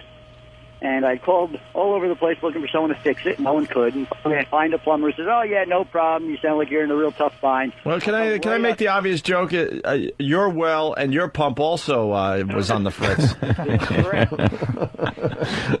I finally find a plumber that's willing to come up and do it. And just not thinking about it, I said, "Oh, man, I love you." And there was silence on the phone. And he's like, "Excuse me?" I said, "Oh, no, I'm just really happy you can make it." He goes, "Yeah, just give me a handshake, that's all." Oh, so you intentionally said it, though. Plumber, you love him. You were excited to see him. Yeah. Thanks, sir. Let's go to Carl in Jersey. Carl. Hey, what's happening? Hey. I was in the cafeteria lunchroom, and I'm sitting across from a friend of mine, and we're eating, and I reached down and thought I dropped a piece of, crumb on my shirt. I eat it, and I think to myself, I haven't been eating corn. Why does this taste like corn? And he coughs, and another piece hits me, and I look, and he's eating corn, and I guess that was his corn. Oh, shit. Oh. You ate someone else's spit up. Wow. Punch it out. Just the fact that he was going to eat his own food off his... Dude, where's my weed? Florida cops give out number to reclaim 60 pounds of pot. Look at that picture on MSNBC. To reclaim? Yeah, do we know a little why more would they about want that? it? Why would they? That's silly. Dude, where's my weed? Let's just a couple more coming in. Joe Curry had a real bad one too. Blankfoot. We were smoking pot and pretty stoned, and someone hawked a loogie on a chain link fence, and it stretched between two links on the chain link fence. And the guy that did it went, "Oh man, look at that Luger." He goes, "Look at that loogie," or Luger, longer, whatever he said. Joe Curry thought he said, "Look at that doob," thinking that there was a joint wedged in the fence. So all we saw was our friend go, "Look at that Luger," and Plankfoot walk up and grabbed it.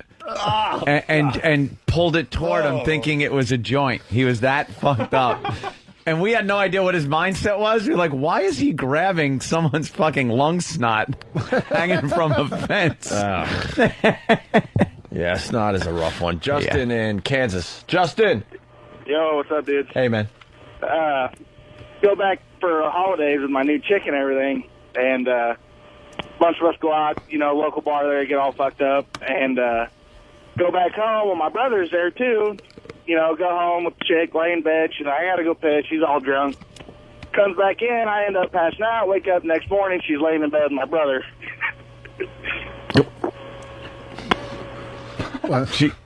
She's in bed with your brother? Yeah, well, she got all fucked up, got in the wrong bed, whatnot, and I'm punching out. Intentional, maybe? One time I was at the gym, and I was bench pressing. So I go to this guy, "Can you spot me?" Actually, I went, and a lunger flew out of my mouth.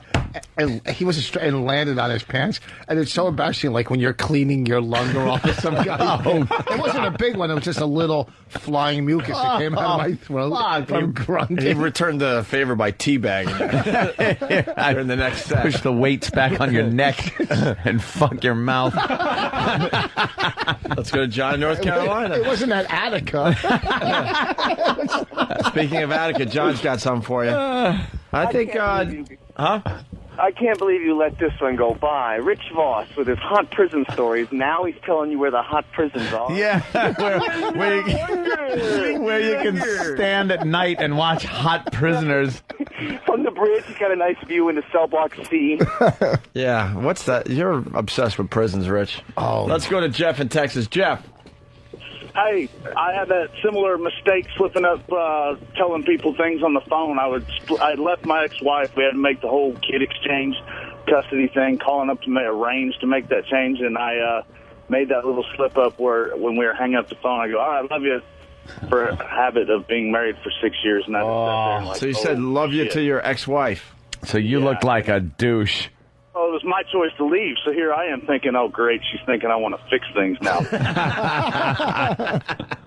Say, not you. Yeah. Yeah, oops, sorry. Anyways, punching out, guys, thanks. Thanks, sir. Chris in Carolina. We get so many calls from Carolina. It's time to acknowledge that. Chris, what do you got? Well, my brother and I had a boat, and we could actually stay out on it for the weekend. Our wives would go out, and we'd usually get pretty messed up, play cards, and the girls went to bed. And so I was turning in and got in the bunk where I assumed my wife was going to be and kind of spooned up. And, I was like, hey. And my brother's wife was kind of like, hey. So it was kind of an awkward moment where it was kind of like, well, do I go with this or not? And it was like, well, no, I better just get the fuck out of this bed. And nothing happened after that? Oh, fuck no. No, Jesus Christ. It was just like, oh, God, oh, God, oh, God, because that was not a good moment. That's a good one. There you go. Getting in bed with the brother's wife. Thank you, sir. I have another real quick one. Oh, yeah. This time I was producing a radio show in Philadelphia, and the talent of that show texted me, calling me baby, and that he was going back to his hotel room for a little nappy. That was a funny mix-up. That is true. I forgot about that. Yeah, love and miss. You fucker. Mike in Kentucky, what's up? Hey, a year ago at Christmas, I was at my house doing the Christmas dinner thing. I walked into the kitchen and saw what I thought was my wife getting something out of the oven. Walked up behind her and gave her a good goose, and it was my mother-in-law. Oh, you goosed your mother-in-law? Her ass looks Yes, like I certainly did. your wife's ass. Oh, that's not very good. There you go. If you mistake your mother-in-law's ass for your wife's. All right. We should take a break. The phones. Sure. We can continue with this, no problem. We got other things to do, too. Drag queen hit McDonald's manager with the tire iron. That's a good story today. AJ Poop, a new character doing a WoW promo. AJ Poop. Oh, I got a good one. It'll speak for itself. I'm sure it will. Is it better? Is it good? We're being encouraged to try to bring some of our back office antics to the on air, and we'll see how it turns out. So we're going to introduce everybody to AJ Poop next. All right. Oh, boy. All right. Welcome, AJ Poop, to the family. We meet AJ Poop next. It's Opie Stay Anthony. tuned. Every knee must bend, every head must bow, every tongue must confess thou art the greatest of all time. Ella, A. Yeah, we suck. Opie and Anthony, y'all.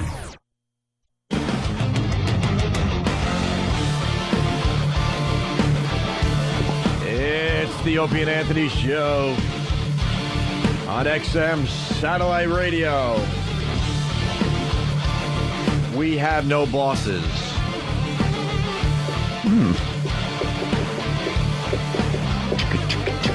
Henry Crinkley.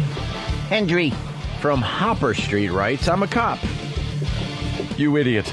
I'm working with a guy I hardly know. A chick is walking towards us smiling. I say to him, I wonder what this ugly cunt wants. No. He proceeds to tell me it's his girlfriend. Ow. Is that the one with all the shit in her face? That's my wife. Hey, we got to meet AJ Poop, but we can't blow off Love Jeff that in one. Middletown. Jeff, what's up? Hey, guys, what's up? Hey. I was playing a volleyball game, and right before it started, my hemorrhoid that I had for a while had burst. But I was prepared for this, so I took some those Tux pads and plugged it up there to soak up all the dark blood. And during the are you guys still there? Yeah, I'm just fucking gagging. Dark hemorrhoid blood being sucked up in a Tux pad. Okay, we're with you. Thank God it's in between meals right now. Oh, my nose. I dove for a ball in one play, and I felt a little slippage, and I knew that it fell out. So I tried kicking it under the sand, and I realized during the next play that someone had stepped on it and was investigating what it was. So to make a long story short, I know this It's already a long story. You can't say to me, shut up. It's fucking long already. I don't care. Face. What? Just make- I love you, boss. Yeah, I love you. So the next game, I had shoved another pack of Tux up there, and when I felt it getting really soaked with blood, I very awkwardly stuck my hand down my pants to pull it out. And then when no one was looking, I tried to throw it out of bounds, like over a fence. Yeah. And I guess the blood didn't weigh it down enough. So it got stuck on this fence, and it spread out perfectly like a bloody flower. And then everyone was looking at it afterwards like, what the fuck is that? So I got that. All right, that's pretty disgusting and embarrassing. Right on, Jeff. I think we're going to take one more. It's Neil in Houston. Neil, what's up? Hey, what's happening, boys? What up? Oh, dude, I can't even believe I'm telling the story. But it was probably a couple of years ago, I was managing a restaurant. And for some reason, I guess I had the feeling to just go jack it. And so when I finished, I walked Get the out feeling. when I walked out my office door, one of my servers asked me what was that, with this horrified look on her face. And I looked down and I had cum on my leg. Oh man, dude. I was mortified. I just turned around, walked in, and cleaned it off. Oh, that's hilarious.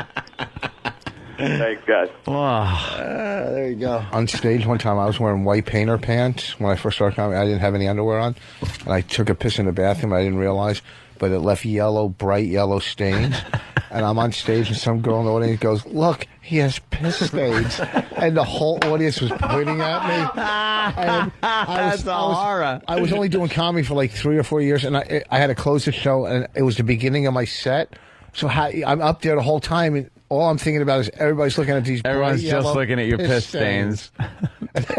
Look, he's got piss stains. What a cunt. And one Jesus, keep your mouth shut. And then one time in Fort Lauderdale, right before I was ready to go on, I farted, but a little shit came out, and they were ready, and I had to run in the bathroom and take my underwear off and put it in the garbage and go up on stage with shitty ass. You know what I mean?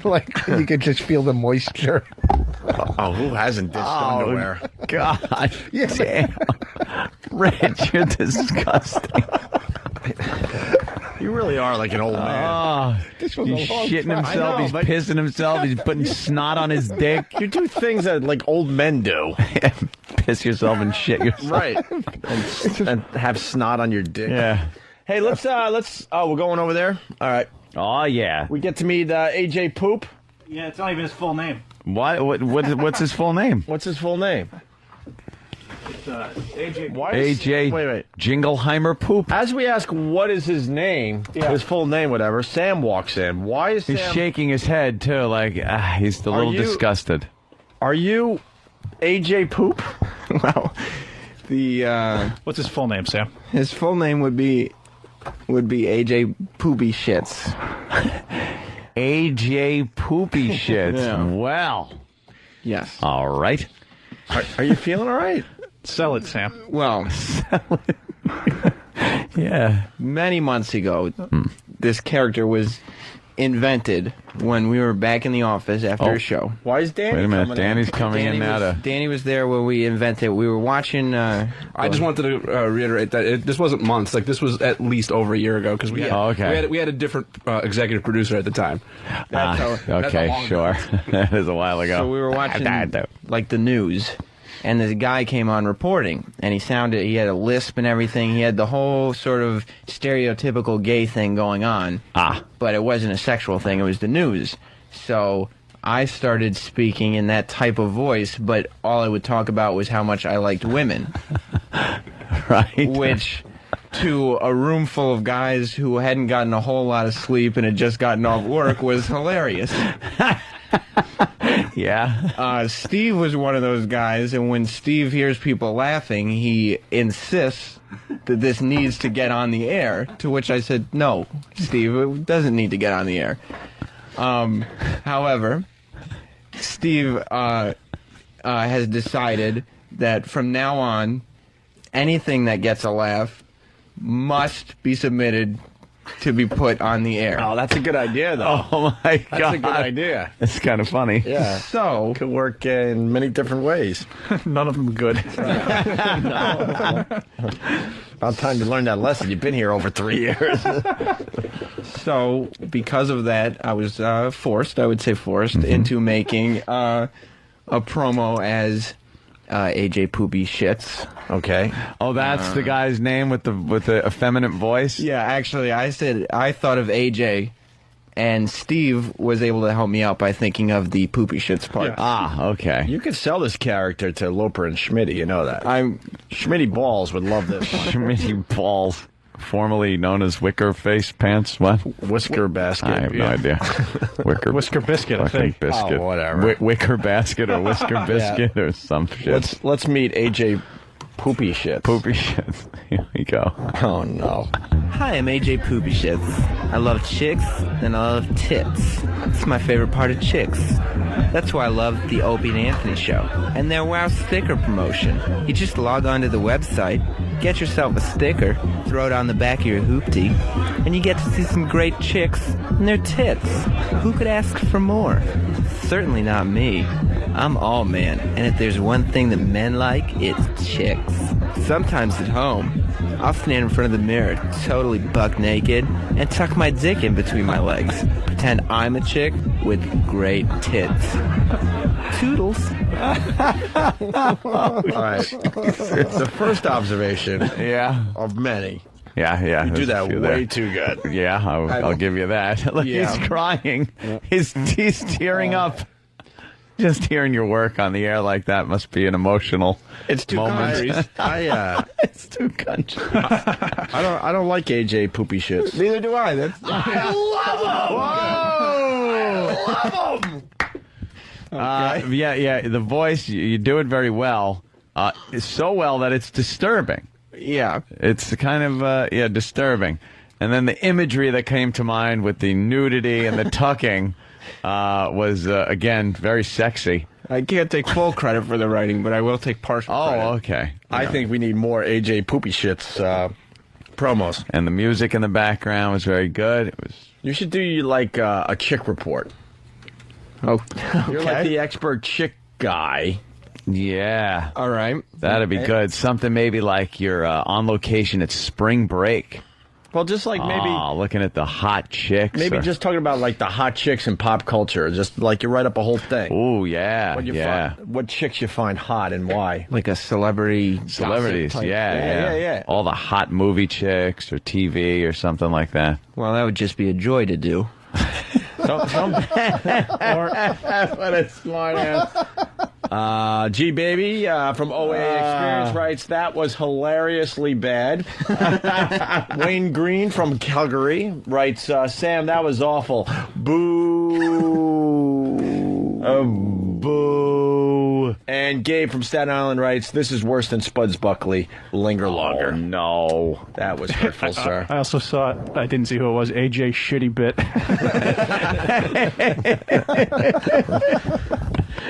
You know, I think it has potential. Sometimes it takes a while for him to catch on.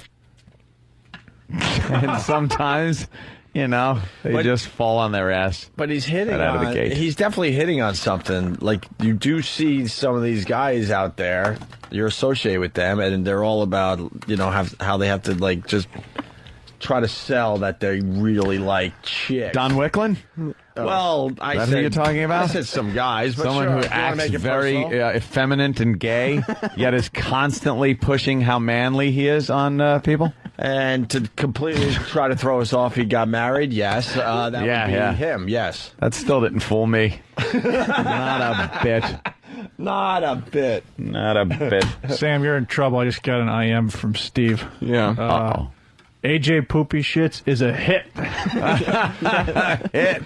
Exclamation point. It is. It's kind of a hit. It is, okay. Because you barely recognize it's you. That's what's so creepy about it. The pilot has definitely sold a few episodes. He's just got a couple episodes. You got a few episodes out of it. We look forward to the next AJ Poopy Shit. Yeah. We could even put that quote on the poster, AJ Shitty Bit. Could be right under it. Yeah, The critics are saying. Critics. You know what? Can't write that. I am not doing my job. Pat D from Mattawan. no. Yes. Let's get Sam a Lopeweiser for that. Oh, yeah. Chop, Lopeweiser. No way that's ready. For AJ. Look at poor E-Rock. Look at him. Look at him. I'm thirsty. He has no idea. You know the part of the show where we try to keep storylines going there, E-Rock? This is one of them. The Lopeweiser thing is still a hot thing. Look at him. Still nothing. We got it? I'm really thirsty. Where is it? He's parched. I'd like to be congratulated. How about you put the sound in my machine? Do you And then understand I'll how always have quick it. the Loper and fucking Shitty get their Lopeweisers open? That's what fucking makes radio. All right. We're still waiting, E-Rock. By tomorrow, I want the Lopeweiser sound effect in my machine, please. I thought you just wanted it played on the radio show by tomorrow. That'd be novel. He's got nothing. You could have gone downstairs, bought a beer, come up and open it on the mic. Wow. And then Danny would have drank it. I'm thirsty. I need something to drink so bad. And you earned it. You earned that beer. Yes. That low point. Oh, here we go. Okay, here it is. Hold on. All right, yeah, go ahead. There it is. Thank you. We had to do it live. Had to actually use Foley, old Foley sound. Next, we're going to make the sound of a horse. Yeah. AJ Poop. What? I said AJ Poop. I don't even, Oh, you he got didn't the even- first one. He didn't even write the full name on this. He just hands you a CD that says AJ Poop on it. Here's your AJ Poop. Now get lost. All right. Well, we got a look few forward episodes. to more of that. Me too. Hey, we got swarmy songs or cheesy? What are we talking about here? Cheesy songs. And remember that pot story we just talked about? Why don't we get this out of the way too? Some dude lost like 60 pounds of pot. How's this machine going to work there, Than? It's loading, and can I push from here? Not yet. You have to do that, and then I can push from here? Poor Bill's got a shill for that fucking... Ugh. What? I know. Clinton. I'm just watching Bill Clinton. Like, the guy was president. Understandable. You know, he did get his dick sucked in the Oval Office, but he was the president. And now he's just shilling for his wife. It's embarrassing. It's like think it is? embarrassing for a former president. Of course it is. The guy he had the job. Do you think his wife makes him go to a Baptist breakfast on Sunday morning? Probably, the way he's doing it. Don't you think if you held a job and then your wife, who you really don't like, is trying to get that job, you would want to like push her into that? He's got that to hold over her head forever. You have these political aspirations there, but I was fucking president. I reached the pinnacle of those aspirations. You, on the other hand, you're in Congress, whatever. You don't want, or Senator Hillary Clinton, yeah. You don't want her to get the gig that you had. It's embarrassing a little bit. Yeah, it's a little weird, I think. It is weird. And that he's just this guy now that's kind of smiling and going, well, you got to vote for her. He's the one. You got to vote for her. Are you sure he's endorsing her? He hasn't officially come out. Imagine he comes out and goes, well, Obama. And if you are waking up today and realize that maybe you misplaced something? How about 60 pounds of pot? Give the Florida Highway Patrol a call. They're holding it for you. And follow this advice. You deserve what you get. If you call them, cops found 2 large garbage bags stuffed with marijuana plants on the side of the Interstate 4 near Tampa. It's worth over 50 grand, so cops figure it's possible someone might be stupid enough to try and reclaim it. So they've put out a press release with their phone number. We'll call you and let you know if anyone actually called in to them. It's so worth it to call. Oh, yeah. It's the laziest force on the planet. Yeah, right. Hey, listen, we're not going to really go out and look, but if you come to us, what's the phone number? We'll arrest you. Let's call. Let's say it's What is ours. the number? Let's say it's ours. Can we have some pot? Do you have my pot? Where's my pot? I lost my pot on the side of the road. We should do it. I'm telling you lost Call 'em out, 65 man. pounds. What? Say you lost 65 pounds. Yeah. Where's the other 5 pounds? Where is it? Are you taking my pot? We both know that you took a little of that pot. All right, we got cheesy ballad playlist. Now, what is this? The Besides cheesiest cheesy songs ballad of- playlist. The cheesiest songs of all time. Of all time. Now, by cheesy, now, I haven't looked at the list. I don't want to ruin this for me. I like guessing things. By cheesy, do we mean lovey-dovey cheesy? Do we mean cheesy like Weird Al Yankovic cheesy? What's the criteria for this cheese? Well, this is cheesy ballad. Cheesy ballads. So they're sappy, maybe, Sappy, or lovey-dovey. contrived. Okay, I think I got it. Shannon has drifted out to sea. That type of song, right? Who's Shannon? Don't you remember that song? She's But I don't think ba ba ba ba ba bang a dang dang 50 songs are on there. No, Shannon is gone. I heard she's drifted out to sea. What song was that? You got to know. No idea what Rich Voss is talking about. We don't go back to the Tin Pan Alley days. No. What's that, vaudeville? No. I can't believe I was able to work in the Tin Pan Alley. Listen. When you take a music class in high school, there's people out there that understand my hell. I want to learn about music, and we had to learn about the Tin Pan Alley days. Well, this is it. Gave up on the Lopeweiser, did you? Wait, hold on. Who sings this? Is this the song I just said? I think so. Henry Gross. Wait, hold on. Yeah. This is pretty sappy, by the way. Not really. What about Christmas shoes? Christmas shoes. Christmas shoes, Ro. It makes me cry every time. Christmas shoes. We're getting close to playing Christmas shoes. on our We show certainly again. are. Maybe we'll play that tomorrow. Christmas shoes. Welcome the holiday season in with a playing of Christmas shoes. Yeah. Oh. All right.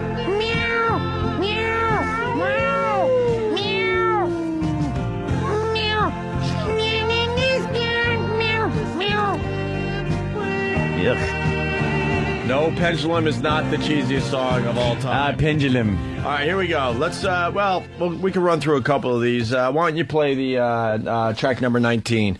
This is 19 on the list of ultimate cheesy ballad songs. 19, this song. Mine aren't numbered on this list. They're all here. I just don't have a number. Shut the fuck up. How about you get a list? Mine aren't numbered on this list. If you're going to be... Oh, fuck it. E-Rock. Count from 1 down. Right? I love how everyone tries to blame each other. It's like, if you're going it's to be the constant. guy that's going to go to the computer and play these songs, wouldn't you be well prepared? Make sure you have the list. Right. I have the list. They're all ready to go. I just don't have a number order on the list. Shouldn't you have a number order? Why don't you have the same list as me? Opie do? has a number This is the one order. I was given. Well, it doesn't matter. You should have one with numbers on it. I didn't know yours had numbers on it. Otherwise, I would have asked. Why would we want to give away the song ahead of time so you know which one to play? Don't. People get sick of us tearing down radio walls, but seriously, how does that work? Hey, guys, Starship, nothing gonna stop us now. That's your cue to play the 19th song there, E-Rock. Now he's running in here. God, I hope this is the day he comes after me. You think he's going to come in swinging? Man. Oh, it's going to happen. Why are you running away? Not running He didn't want to away. fight you. pussy. Where were you going? Trying to get a list with numbers on it, but everyone's just standing there and smiling. You don't need it anymore. Smiling. Not smiling, we're laughing at you. And you don't need it anymore because I just gave the song away. Yeah. Thank you. Don't you guys have a number guy here? Travis is in there helping. That's cute. Is it playing? I don't think so. Wow, here it is. I just see his eyes peering over the top of the monitor, and he's angry. There it is. Number what?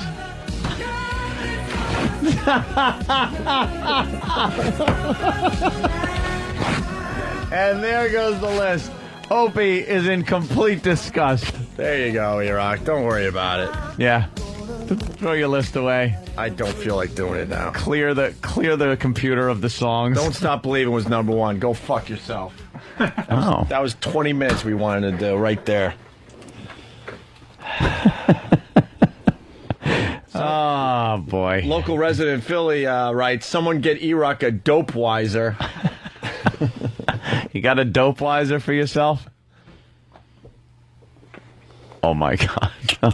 There it is. There you go. Drink that Dopewiser. It's a Dopewiser. You actually had to push the Dopewiser sound effect.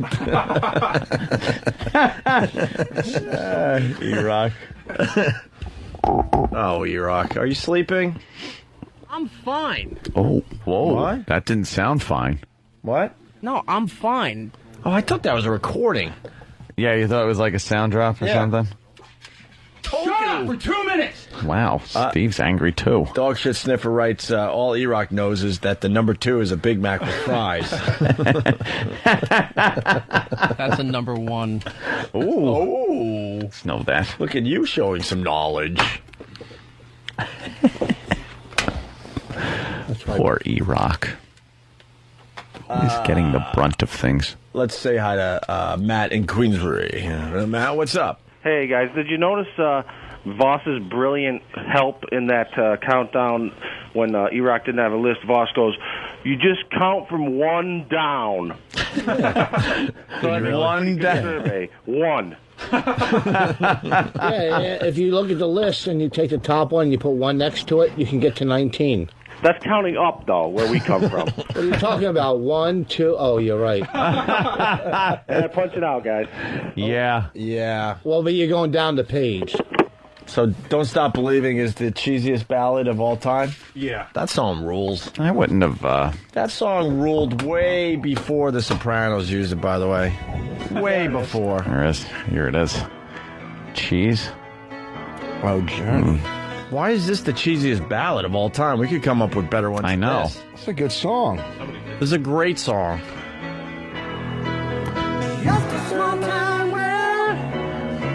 See, everyone can kind of, chuckle at Journey these days, but they were gigantic in the early 80s.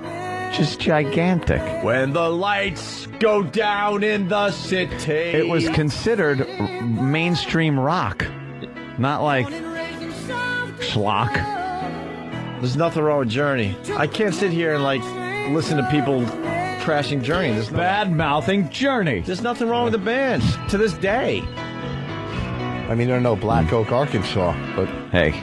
Name you one... goof on Black Oak, Arkansas. Name one embarrassing Journey song. Okay. Yeah. Give me a Journey list. I got that one. There are a couple. Name one. You got to slow down a little bit because I think there are a couple. Name one, though. It's a little challenge. Let me think. This isn't... Lights is cool. Any Way You Want is cool, especially because of the Caddyshack angle. Yeah.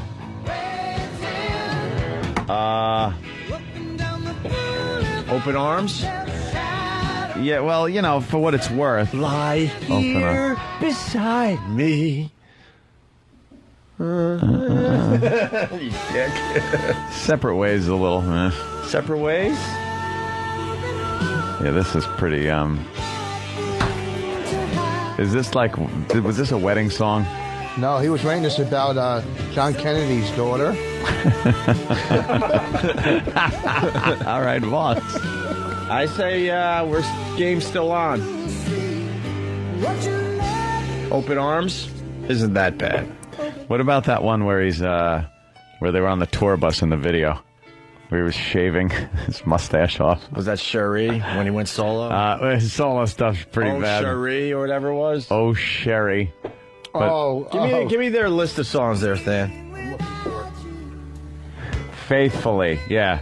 Faithfully is kind of... Faithfully? Yeah. That was a bad one.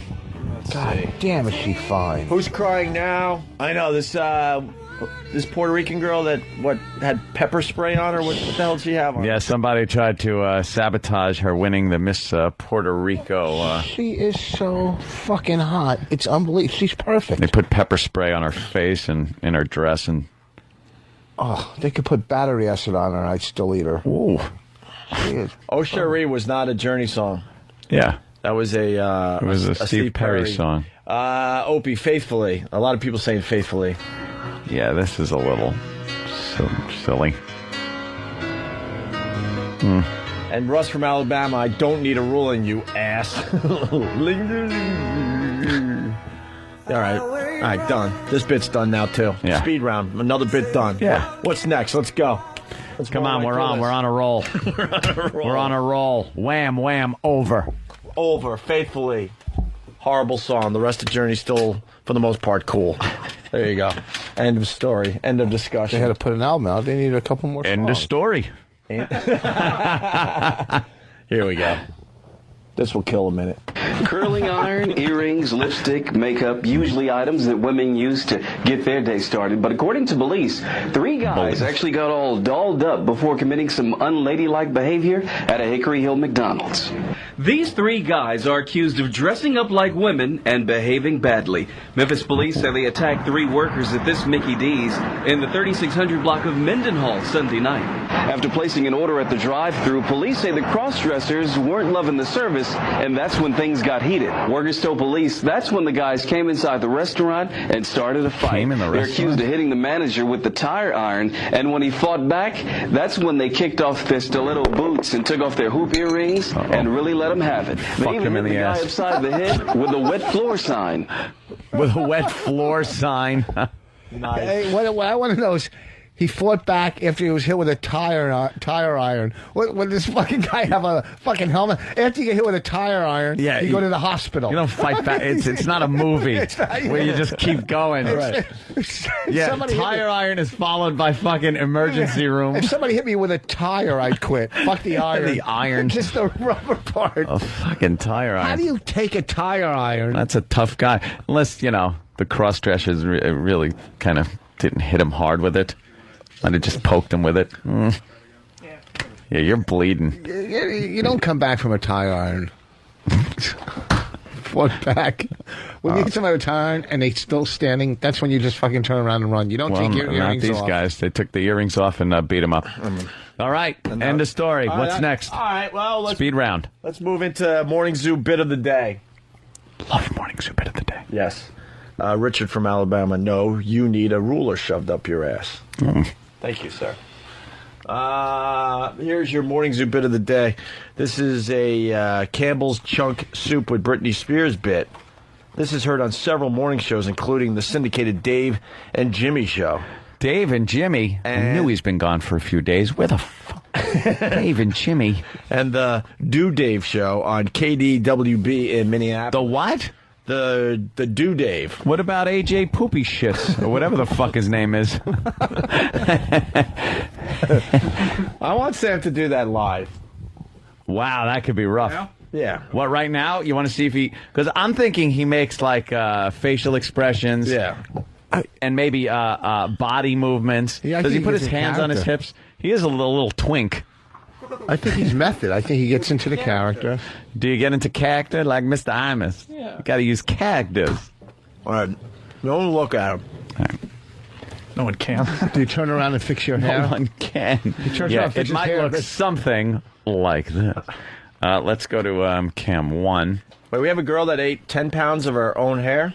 What? Laura from St. Louis sent that in to us. That's crazy. We got that story? I gotta hear about that one. Okay.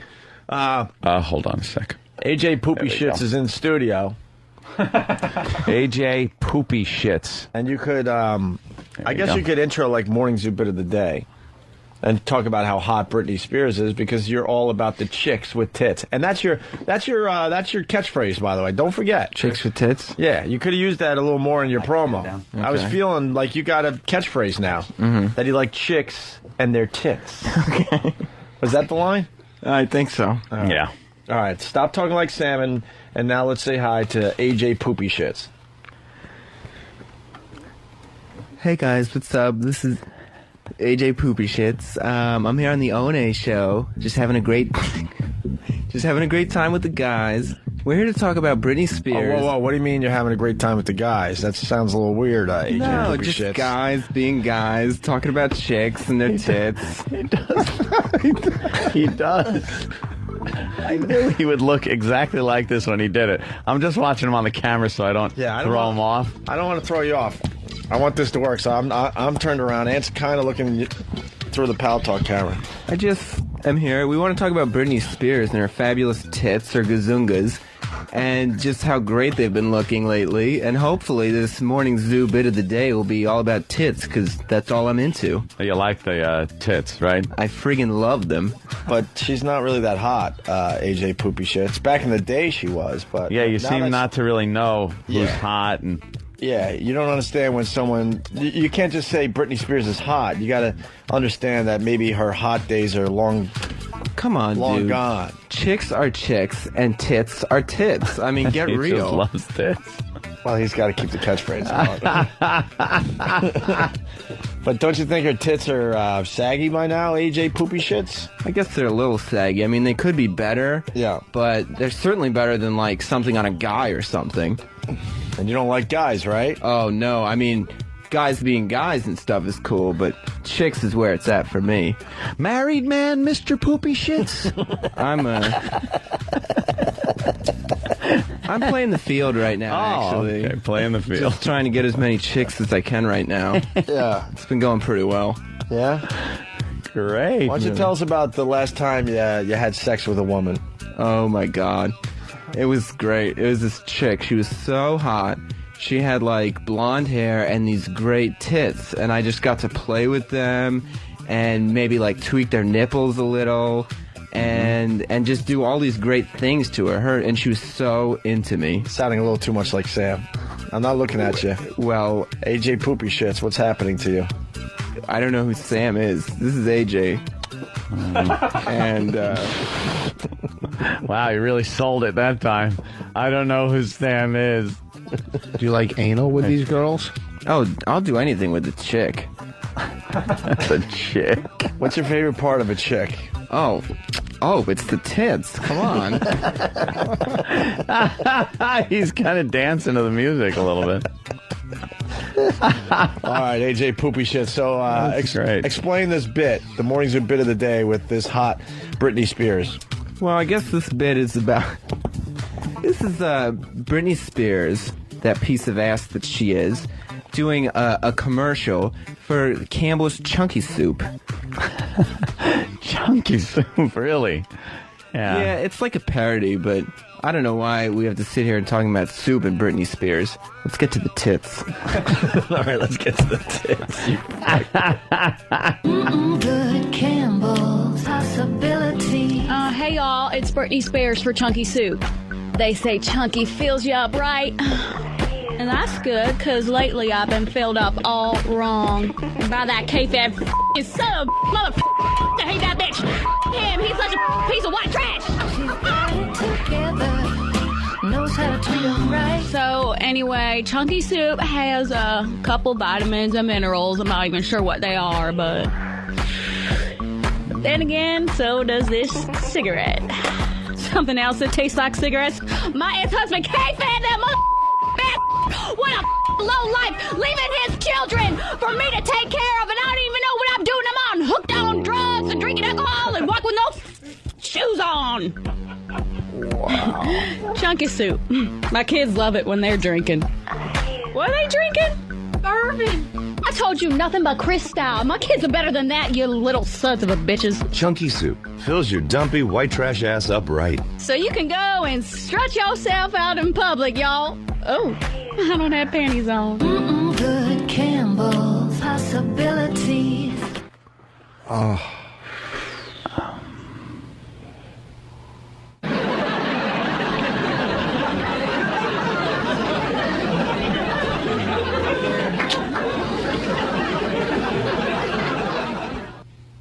Does anybody remember laughing? Shame, shame, shame, shame on you. Goddamn rich cunt! That's terrific. That's terrific. Wow. And that's being played on a lot of stations, huh? Oh, sorry. That's good, huh? Can you dig that? I knew that you could. Yeah, I knew that you could. AJ Poopy Shits, what'd you think of that? Well, I mean, it was not funny. The song was all right that they were playing in the background. But my favorite part about that, the only really redeeming quality, is you get to picture Britney Spears. You know what I mean? And what would you picture about Britney? Oh, just everything. Her curves, that comes right up to her tits. Of course. I just love those. Don't you guys? Yeah. Hey, we love tits, but AJ Poopy Shits, you say that you love tits so much, it's a little suspicious because if a person didn't know much about women, they probably would go for the obvious, which would be that they love tits. What else do you like on a woman besides the tits? Well, I like a woman with a nice ass or something like that.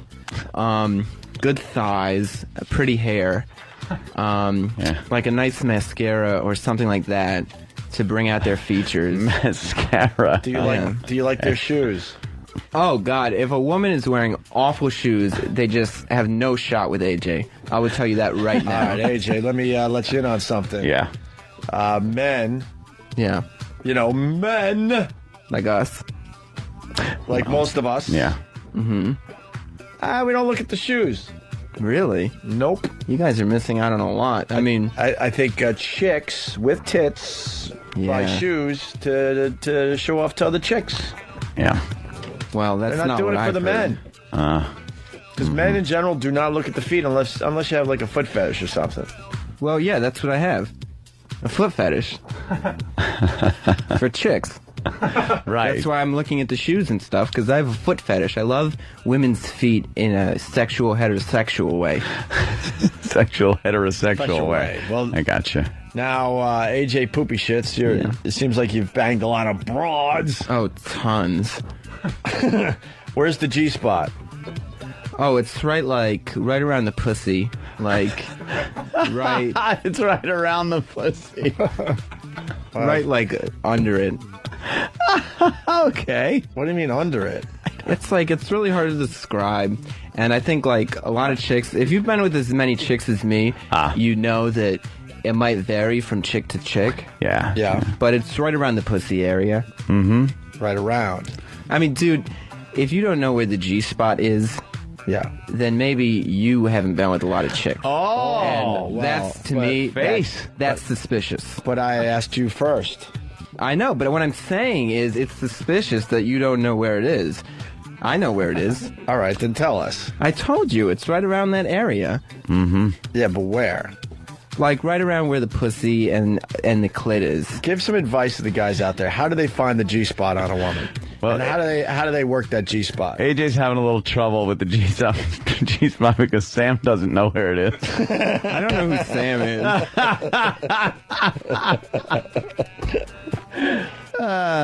People are saying, including T Plev from Staten Island, that Poopy Shits, you like very large clits.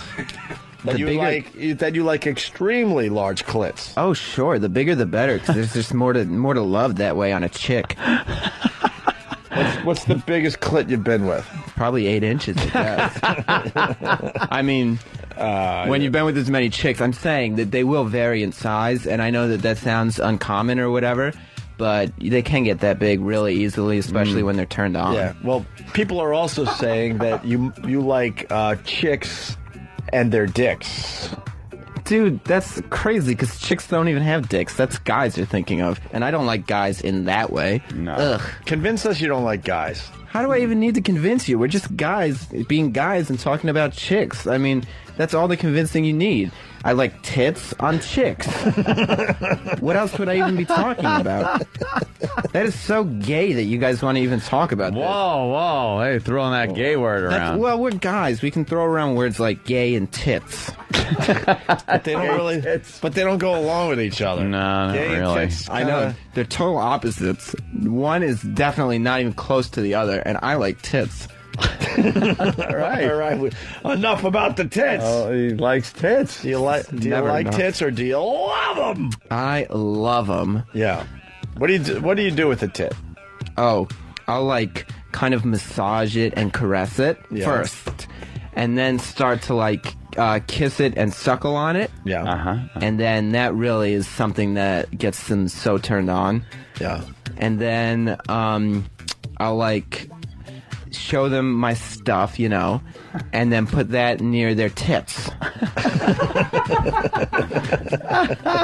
And they eat that up, huh? Oh, they sure do. I mean, hey, AJ Poopy Shits, what's your favorite sexual position? Well, definitely. I mean, it's just a bunch of guys talking, guy stuff here. Yeah, right? we're just talking about chicks, having sex with chicks. I like doggy style. Oh, yeah? I definitely, from behind. Why would you like it from behind in particular? Because nothing wrong with that. No, because that way you could reach around and grab some tits while you're going for it. That's what I really am Sure into. likes those tits. Who doesn't? But it also, when you... What guy who doesn't, right? That's what I'm saying, Yeah. except one of those guys. Well, yeah. But when you're doing it doggy style, it's also a way to cover up a lot of things that you might find icky. Like what? Like tits? I love them. Tits, pussy. No, I grab all that stuff when I'm doing it doggy style. I just reach around and grab all that stuff. You just grab all of it. All of it. I just love it. Yeah? All the chick stuff. Well, just the chick stuff, right? Your voice, I gotta tell you, sounds a little effeminate. Yeah. What do you mean? Like it sounds like a feminine voice. Like if you were a guy that was feminine, you would talk like that. But dude, let me tell you this: if you can trick a chick into thinking that you're sensitive or something like that, not that I am. But if they think you are, they will so let you see their tits so much easier. Really? It's the best. That's all it takes, huh? If you can trick a chick into thinking that you really like care or whatever, right? And she'll think you're sensitive. So she'll let you see her tits. So you don't try to get into their pants. You try to see their tits. I'm saying the tits are the first thing. Yeah. And then you can get into their pants later, but definitely in the same night. Yeah. But same night. That's what I do, because I'm a roller. Do you ever reach into a girl's pants and say to yourself, wow, there's something missing here? Like what? Oh, I don't know. You know. I've never said that unless they don't have underpants on or something. You never reached around and went, whoa, something's missing here. You know what I mean? I don't think so. Not unless if they're not wearing underpants, I'll say wear your underpants. But other than that, totally not.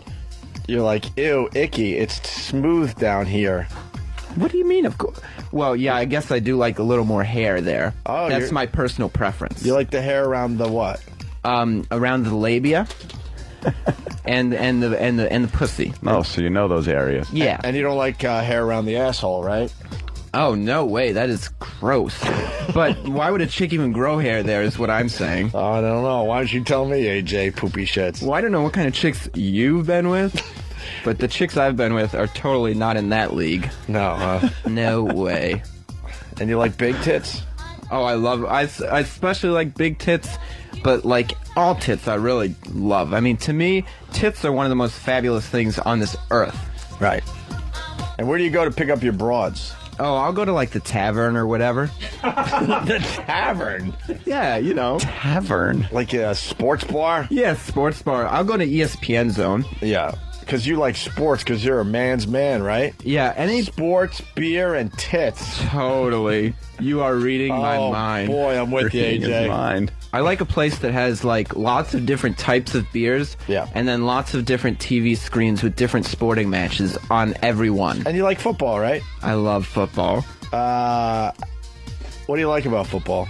Oh, just the guys passing around the pigskin like a couple of men do. Yeah. Yeah, I mean, just because they're just guys being guys, and plus you get to see all the chicks that are so into them, which is good.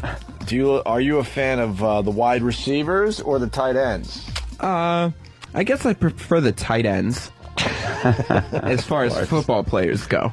That old gag. That old gag indeed. What do you guys mean? You don't know the first thing about football. We've talked to someone that sort of sounds like you about football, and that person didn't know shit about it. Well, and if we're going to be guys just hanging around talking about football and tits, you should know a little more about football. This is my first appearance on this show, and I know football and I know tits. All right, how many yards does it take for a first down in football?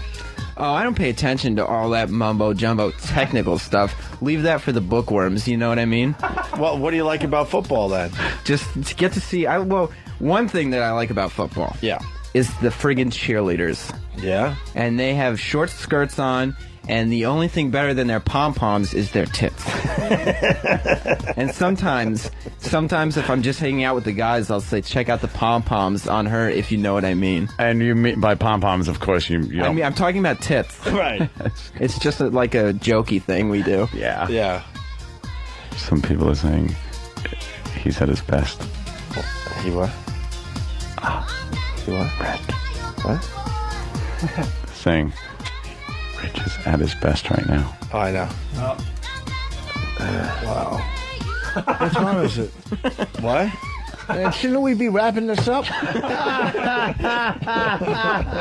Damn. I mean, how long was he going to do that thing for? The tit thing. Wasn't that going for a while? Oh, shit. How asleep were you? Oh, man. I didn't sleep last night. I can't even believe I held out this long. I got to go to a big meeting from here. I'm doomed. What am I going to do? I got a big meeting. Oh, man. I can't do this. Oh, man. Are you still asleep? No. Yeah, you're just like Seinfeld. I'm sure Seinfeld takes a nice little nap before his big meetings, too. Just doing a little callback to a couple hours ago.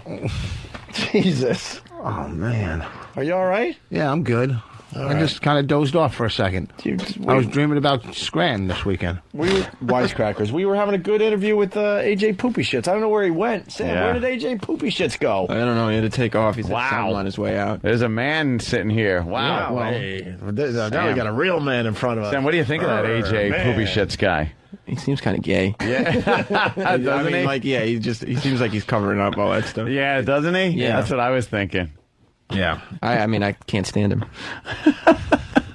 Ron Paul. What? Who's Ron Paul? Oh. Picking up support, though. Yeah.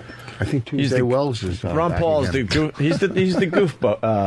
vote. Goof candidate. Hey, thank you, Sam. Thank you, AJ Poopy Shits. Thank you, Rich Voss. Yes. Thanks. We got to get into line of the day, huh? Indeed. Line of the day. Brought to you by BowDogFantasy.net. Free live scoring, stats, bios, and news that will help you win big this season in fantasy football. Right, AJ Poopy Shits? You know it. It's all at BowDogFantasy.net. We got a runner-up line of the day right here. Let's go to Rich in Bohemia. Rich? Hey, guys. Hey. Today I learned that a perfect game can be ruined by a bunt. Very good. Yeah, listener getting in there. And he wrecked it, man. We really were feeling good about perfect game. About the show today. We definitely picked it back up, though. Hell, fucking say that. Yeah. Fucking AJ Poopy Shits. I like AJ Please. Poopy Shits. Please. Scratch the surface. Enough said. You're going to come in with a, Sam, when you see AJ Poopy Shits, maybe you could tell him, wink, wink, nudge, nudge. I don't know what you're doing there. That he could do a whole, like a whole thing on hot chicks in pop culture. All right. Maybe his assignment is who he finds hot on TV and in pop culture. I don't know why you guys give this guy so much airtime. All right. Here's another runner-up line of the day. When the president jogs around the White House, that's presidential hackery. The jog. Well, any jog that he takes with the Secret Service is hackery. When he drives through Dallas just to get his head blown off, that's hackery. That's such hack. Very good. Logan wants us to call him at his office. What? That was the communique that came in. When? And he wants us to wrap up. Right now? Which we are anyway. Christ on a pony. BulldogFantasy.net. Here's another runner-up line of the day. When the hell were you at a Baptist ceremony? A few times, man. I check out stuff. That must have just... Dude, they're hollering and singing and woo! Their hands are shaking in the air. Yeah, this is it right here. That must have looked like Here's Waldo. Look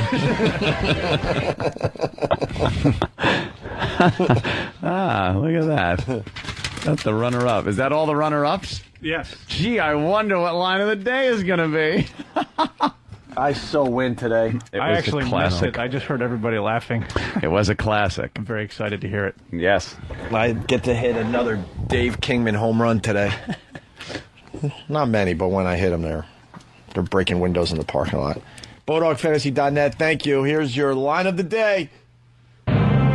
Here comes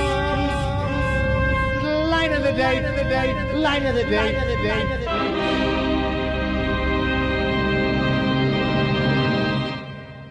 I just love when people throw this out, like people that were alive like hundreds of years ago, and it's like, wait a minute. How do you know? He certainly wasn't a practicing homo because he spent, 10 years on his back? Yeah. Now that, at some point, you got to roll over. If he was a homo, he would have painted the floor.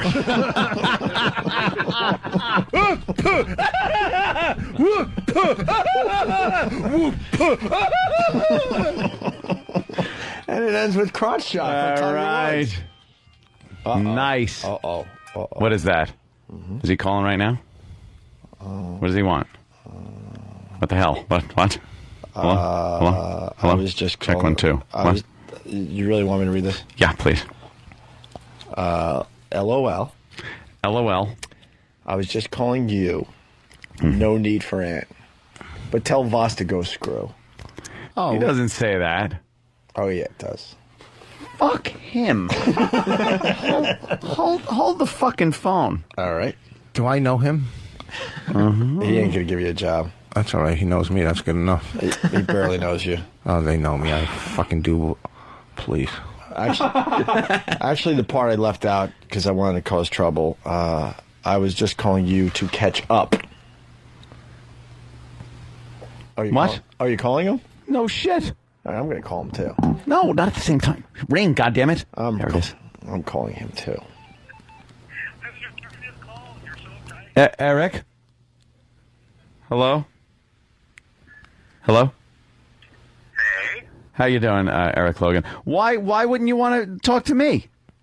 I do. I was returning Opie's call. You said no need for Anthony to call? Just talking to you? No.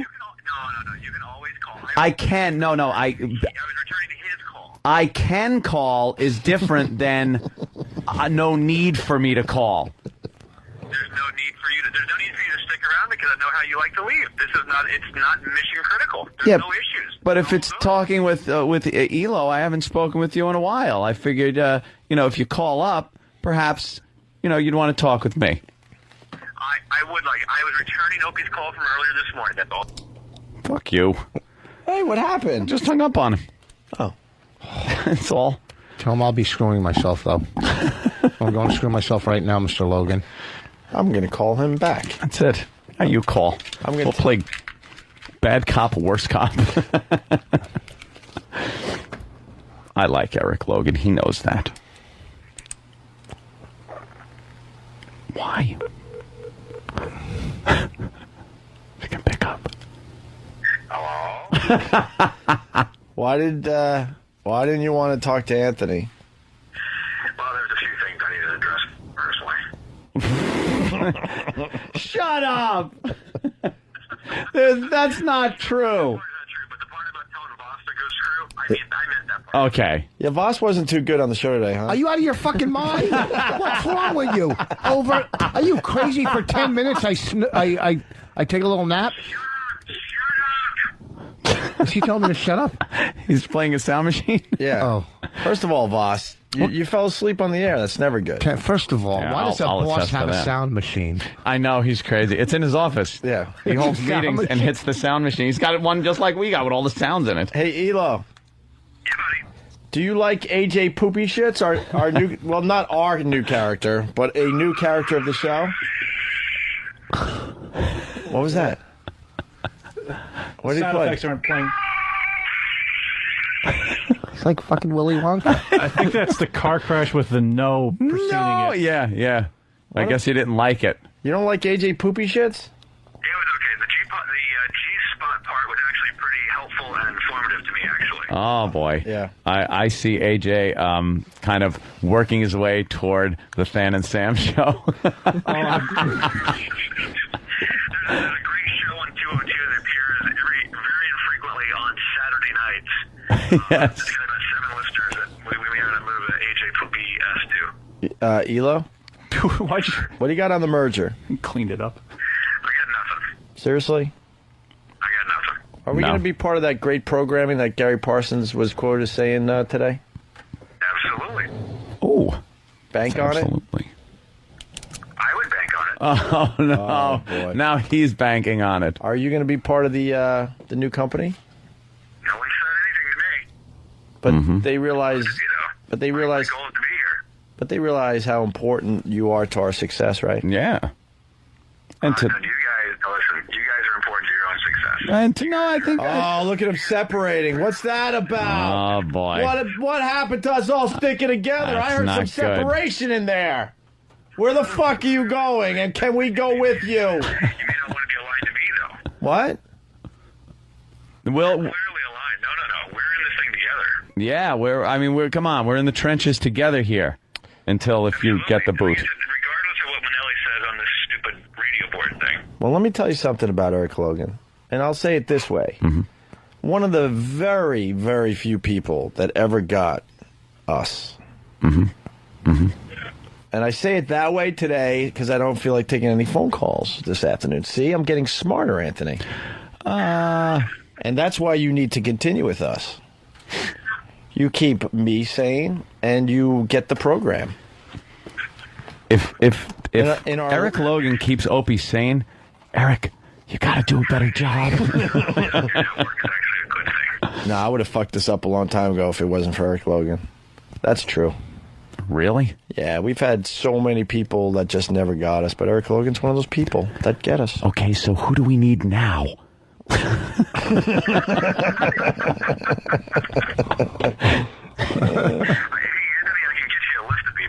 Yeah. All right, Eric, you continue the show. We got to pack up. So the cell phone is on the mic. He's just laying the cell phone on the hold microphone. All these like satellites and stuff, but all right. It's just coming through his cell phone on the mic. Look, everyone say hi to the Eric. Uh-oh.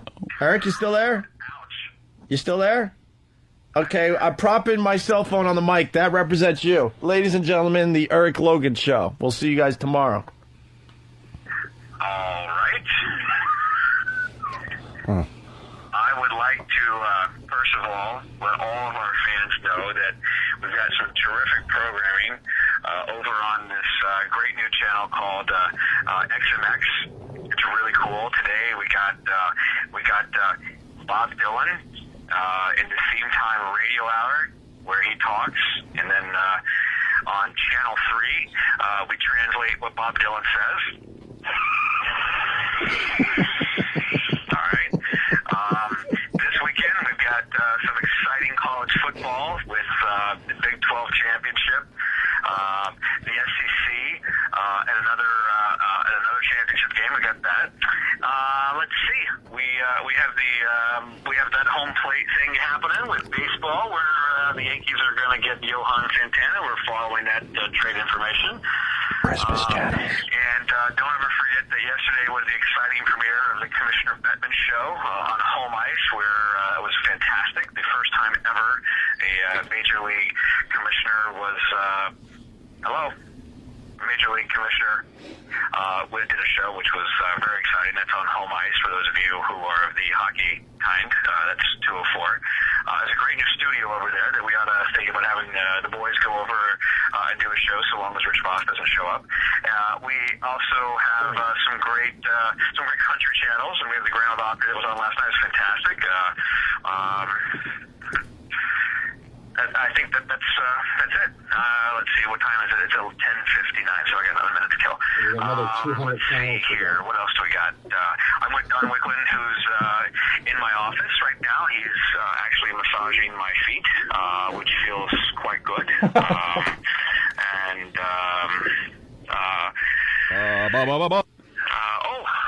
can we forget about the Christmas channel? Boring. That's very exciting. For 2 minutes. Rich Voss Radio Hanukkah is starting next week. Which Okay, terrific. although I know nothing about Does anybody remember laughter? the Jewish faith, but I do know that Anthony often says he likes the Jews, and so we're doing this channel for Anthony's neighbors and I got nothing. Rich Voss. He's a fag. Sometimes I'm a bad boy, yeah. Hello, exactly.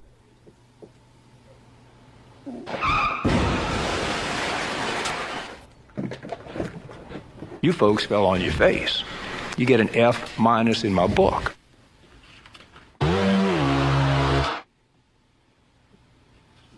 What's that supposed to be? Some kind of sick joke?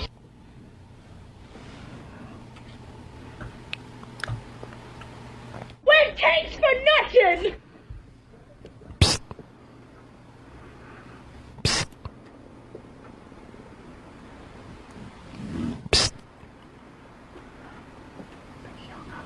No, he didn't hang up. He's still there. I hear him.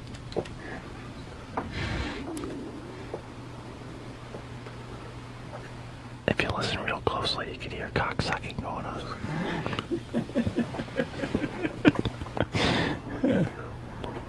Listen, you can hear it. Right there.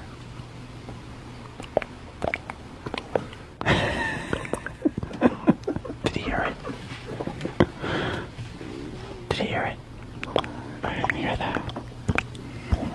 Ding dong. Hello? Hello? Hello? Hello? Anybody else in here? Hello? Hi. Hi, how you doing? What's your name? Where are you from? New York. What are you into? Just hanging out and talking. Same here. Where are you from? Are you a big fella?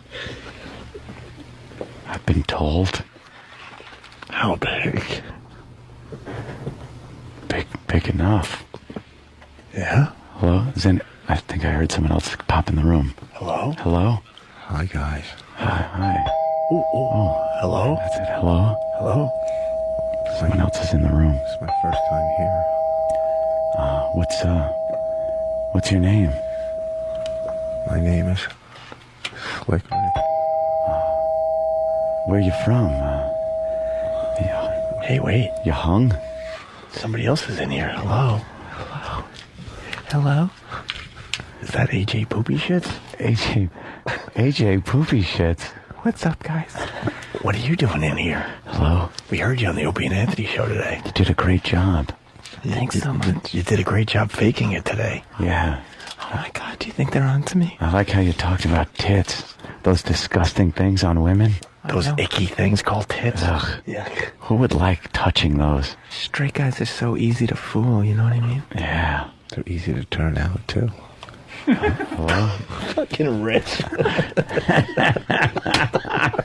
Fucking rich. What a douchebag. That's just disturbing. I can't. You notice how no one can look. Oh, there goes the ELO phone. You know how no one can. You notice how no one can look at each other while we're doing that bit? Like my head's turned this way. Opie's looking up at the lights. It's horrible. And for the people who go, that sounds a little too real. Yes, Ant and I heard that on his fucking On the scanner once. The scanner once. I was going through the scanner on the cell phones and mobile phones and whatnot, and we heard that. It's an actual room. Why you coming home 5 in the morning? Something's going on. Can I smell your dick? Play me like a fool, 'cause that ain't cool. So what you need to do is let me smell your dick. Why you coming home 5 in the morning? Something's going on. Can I smell your dick? Don't play me like a fool. That's funny. 'Cause that ain't good. What you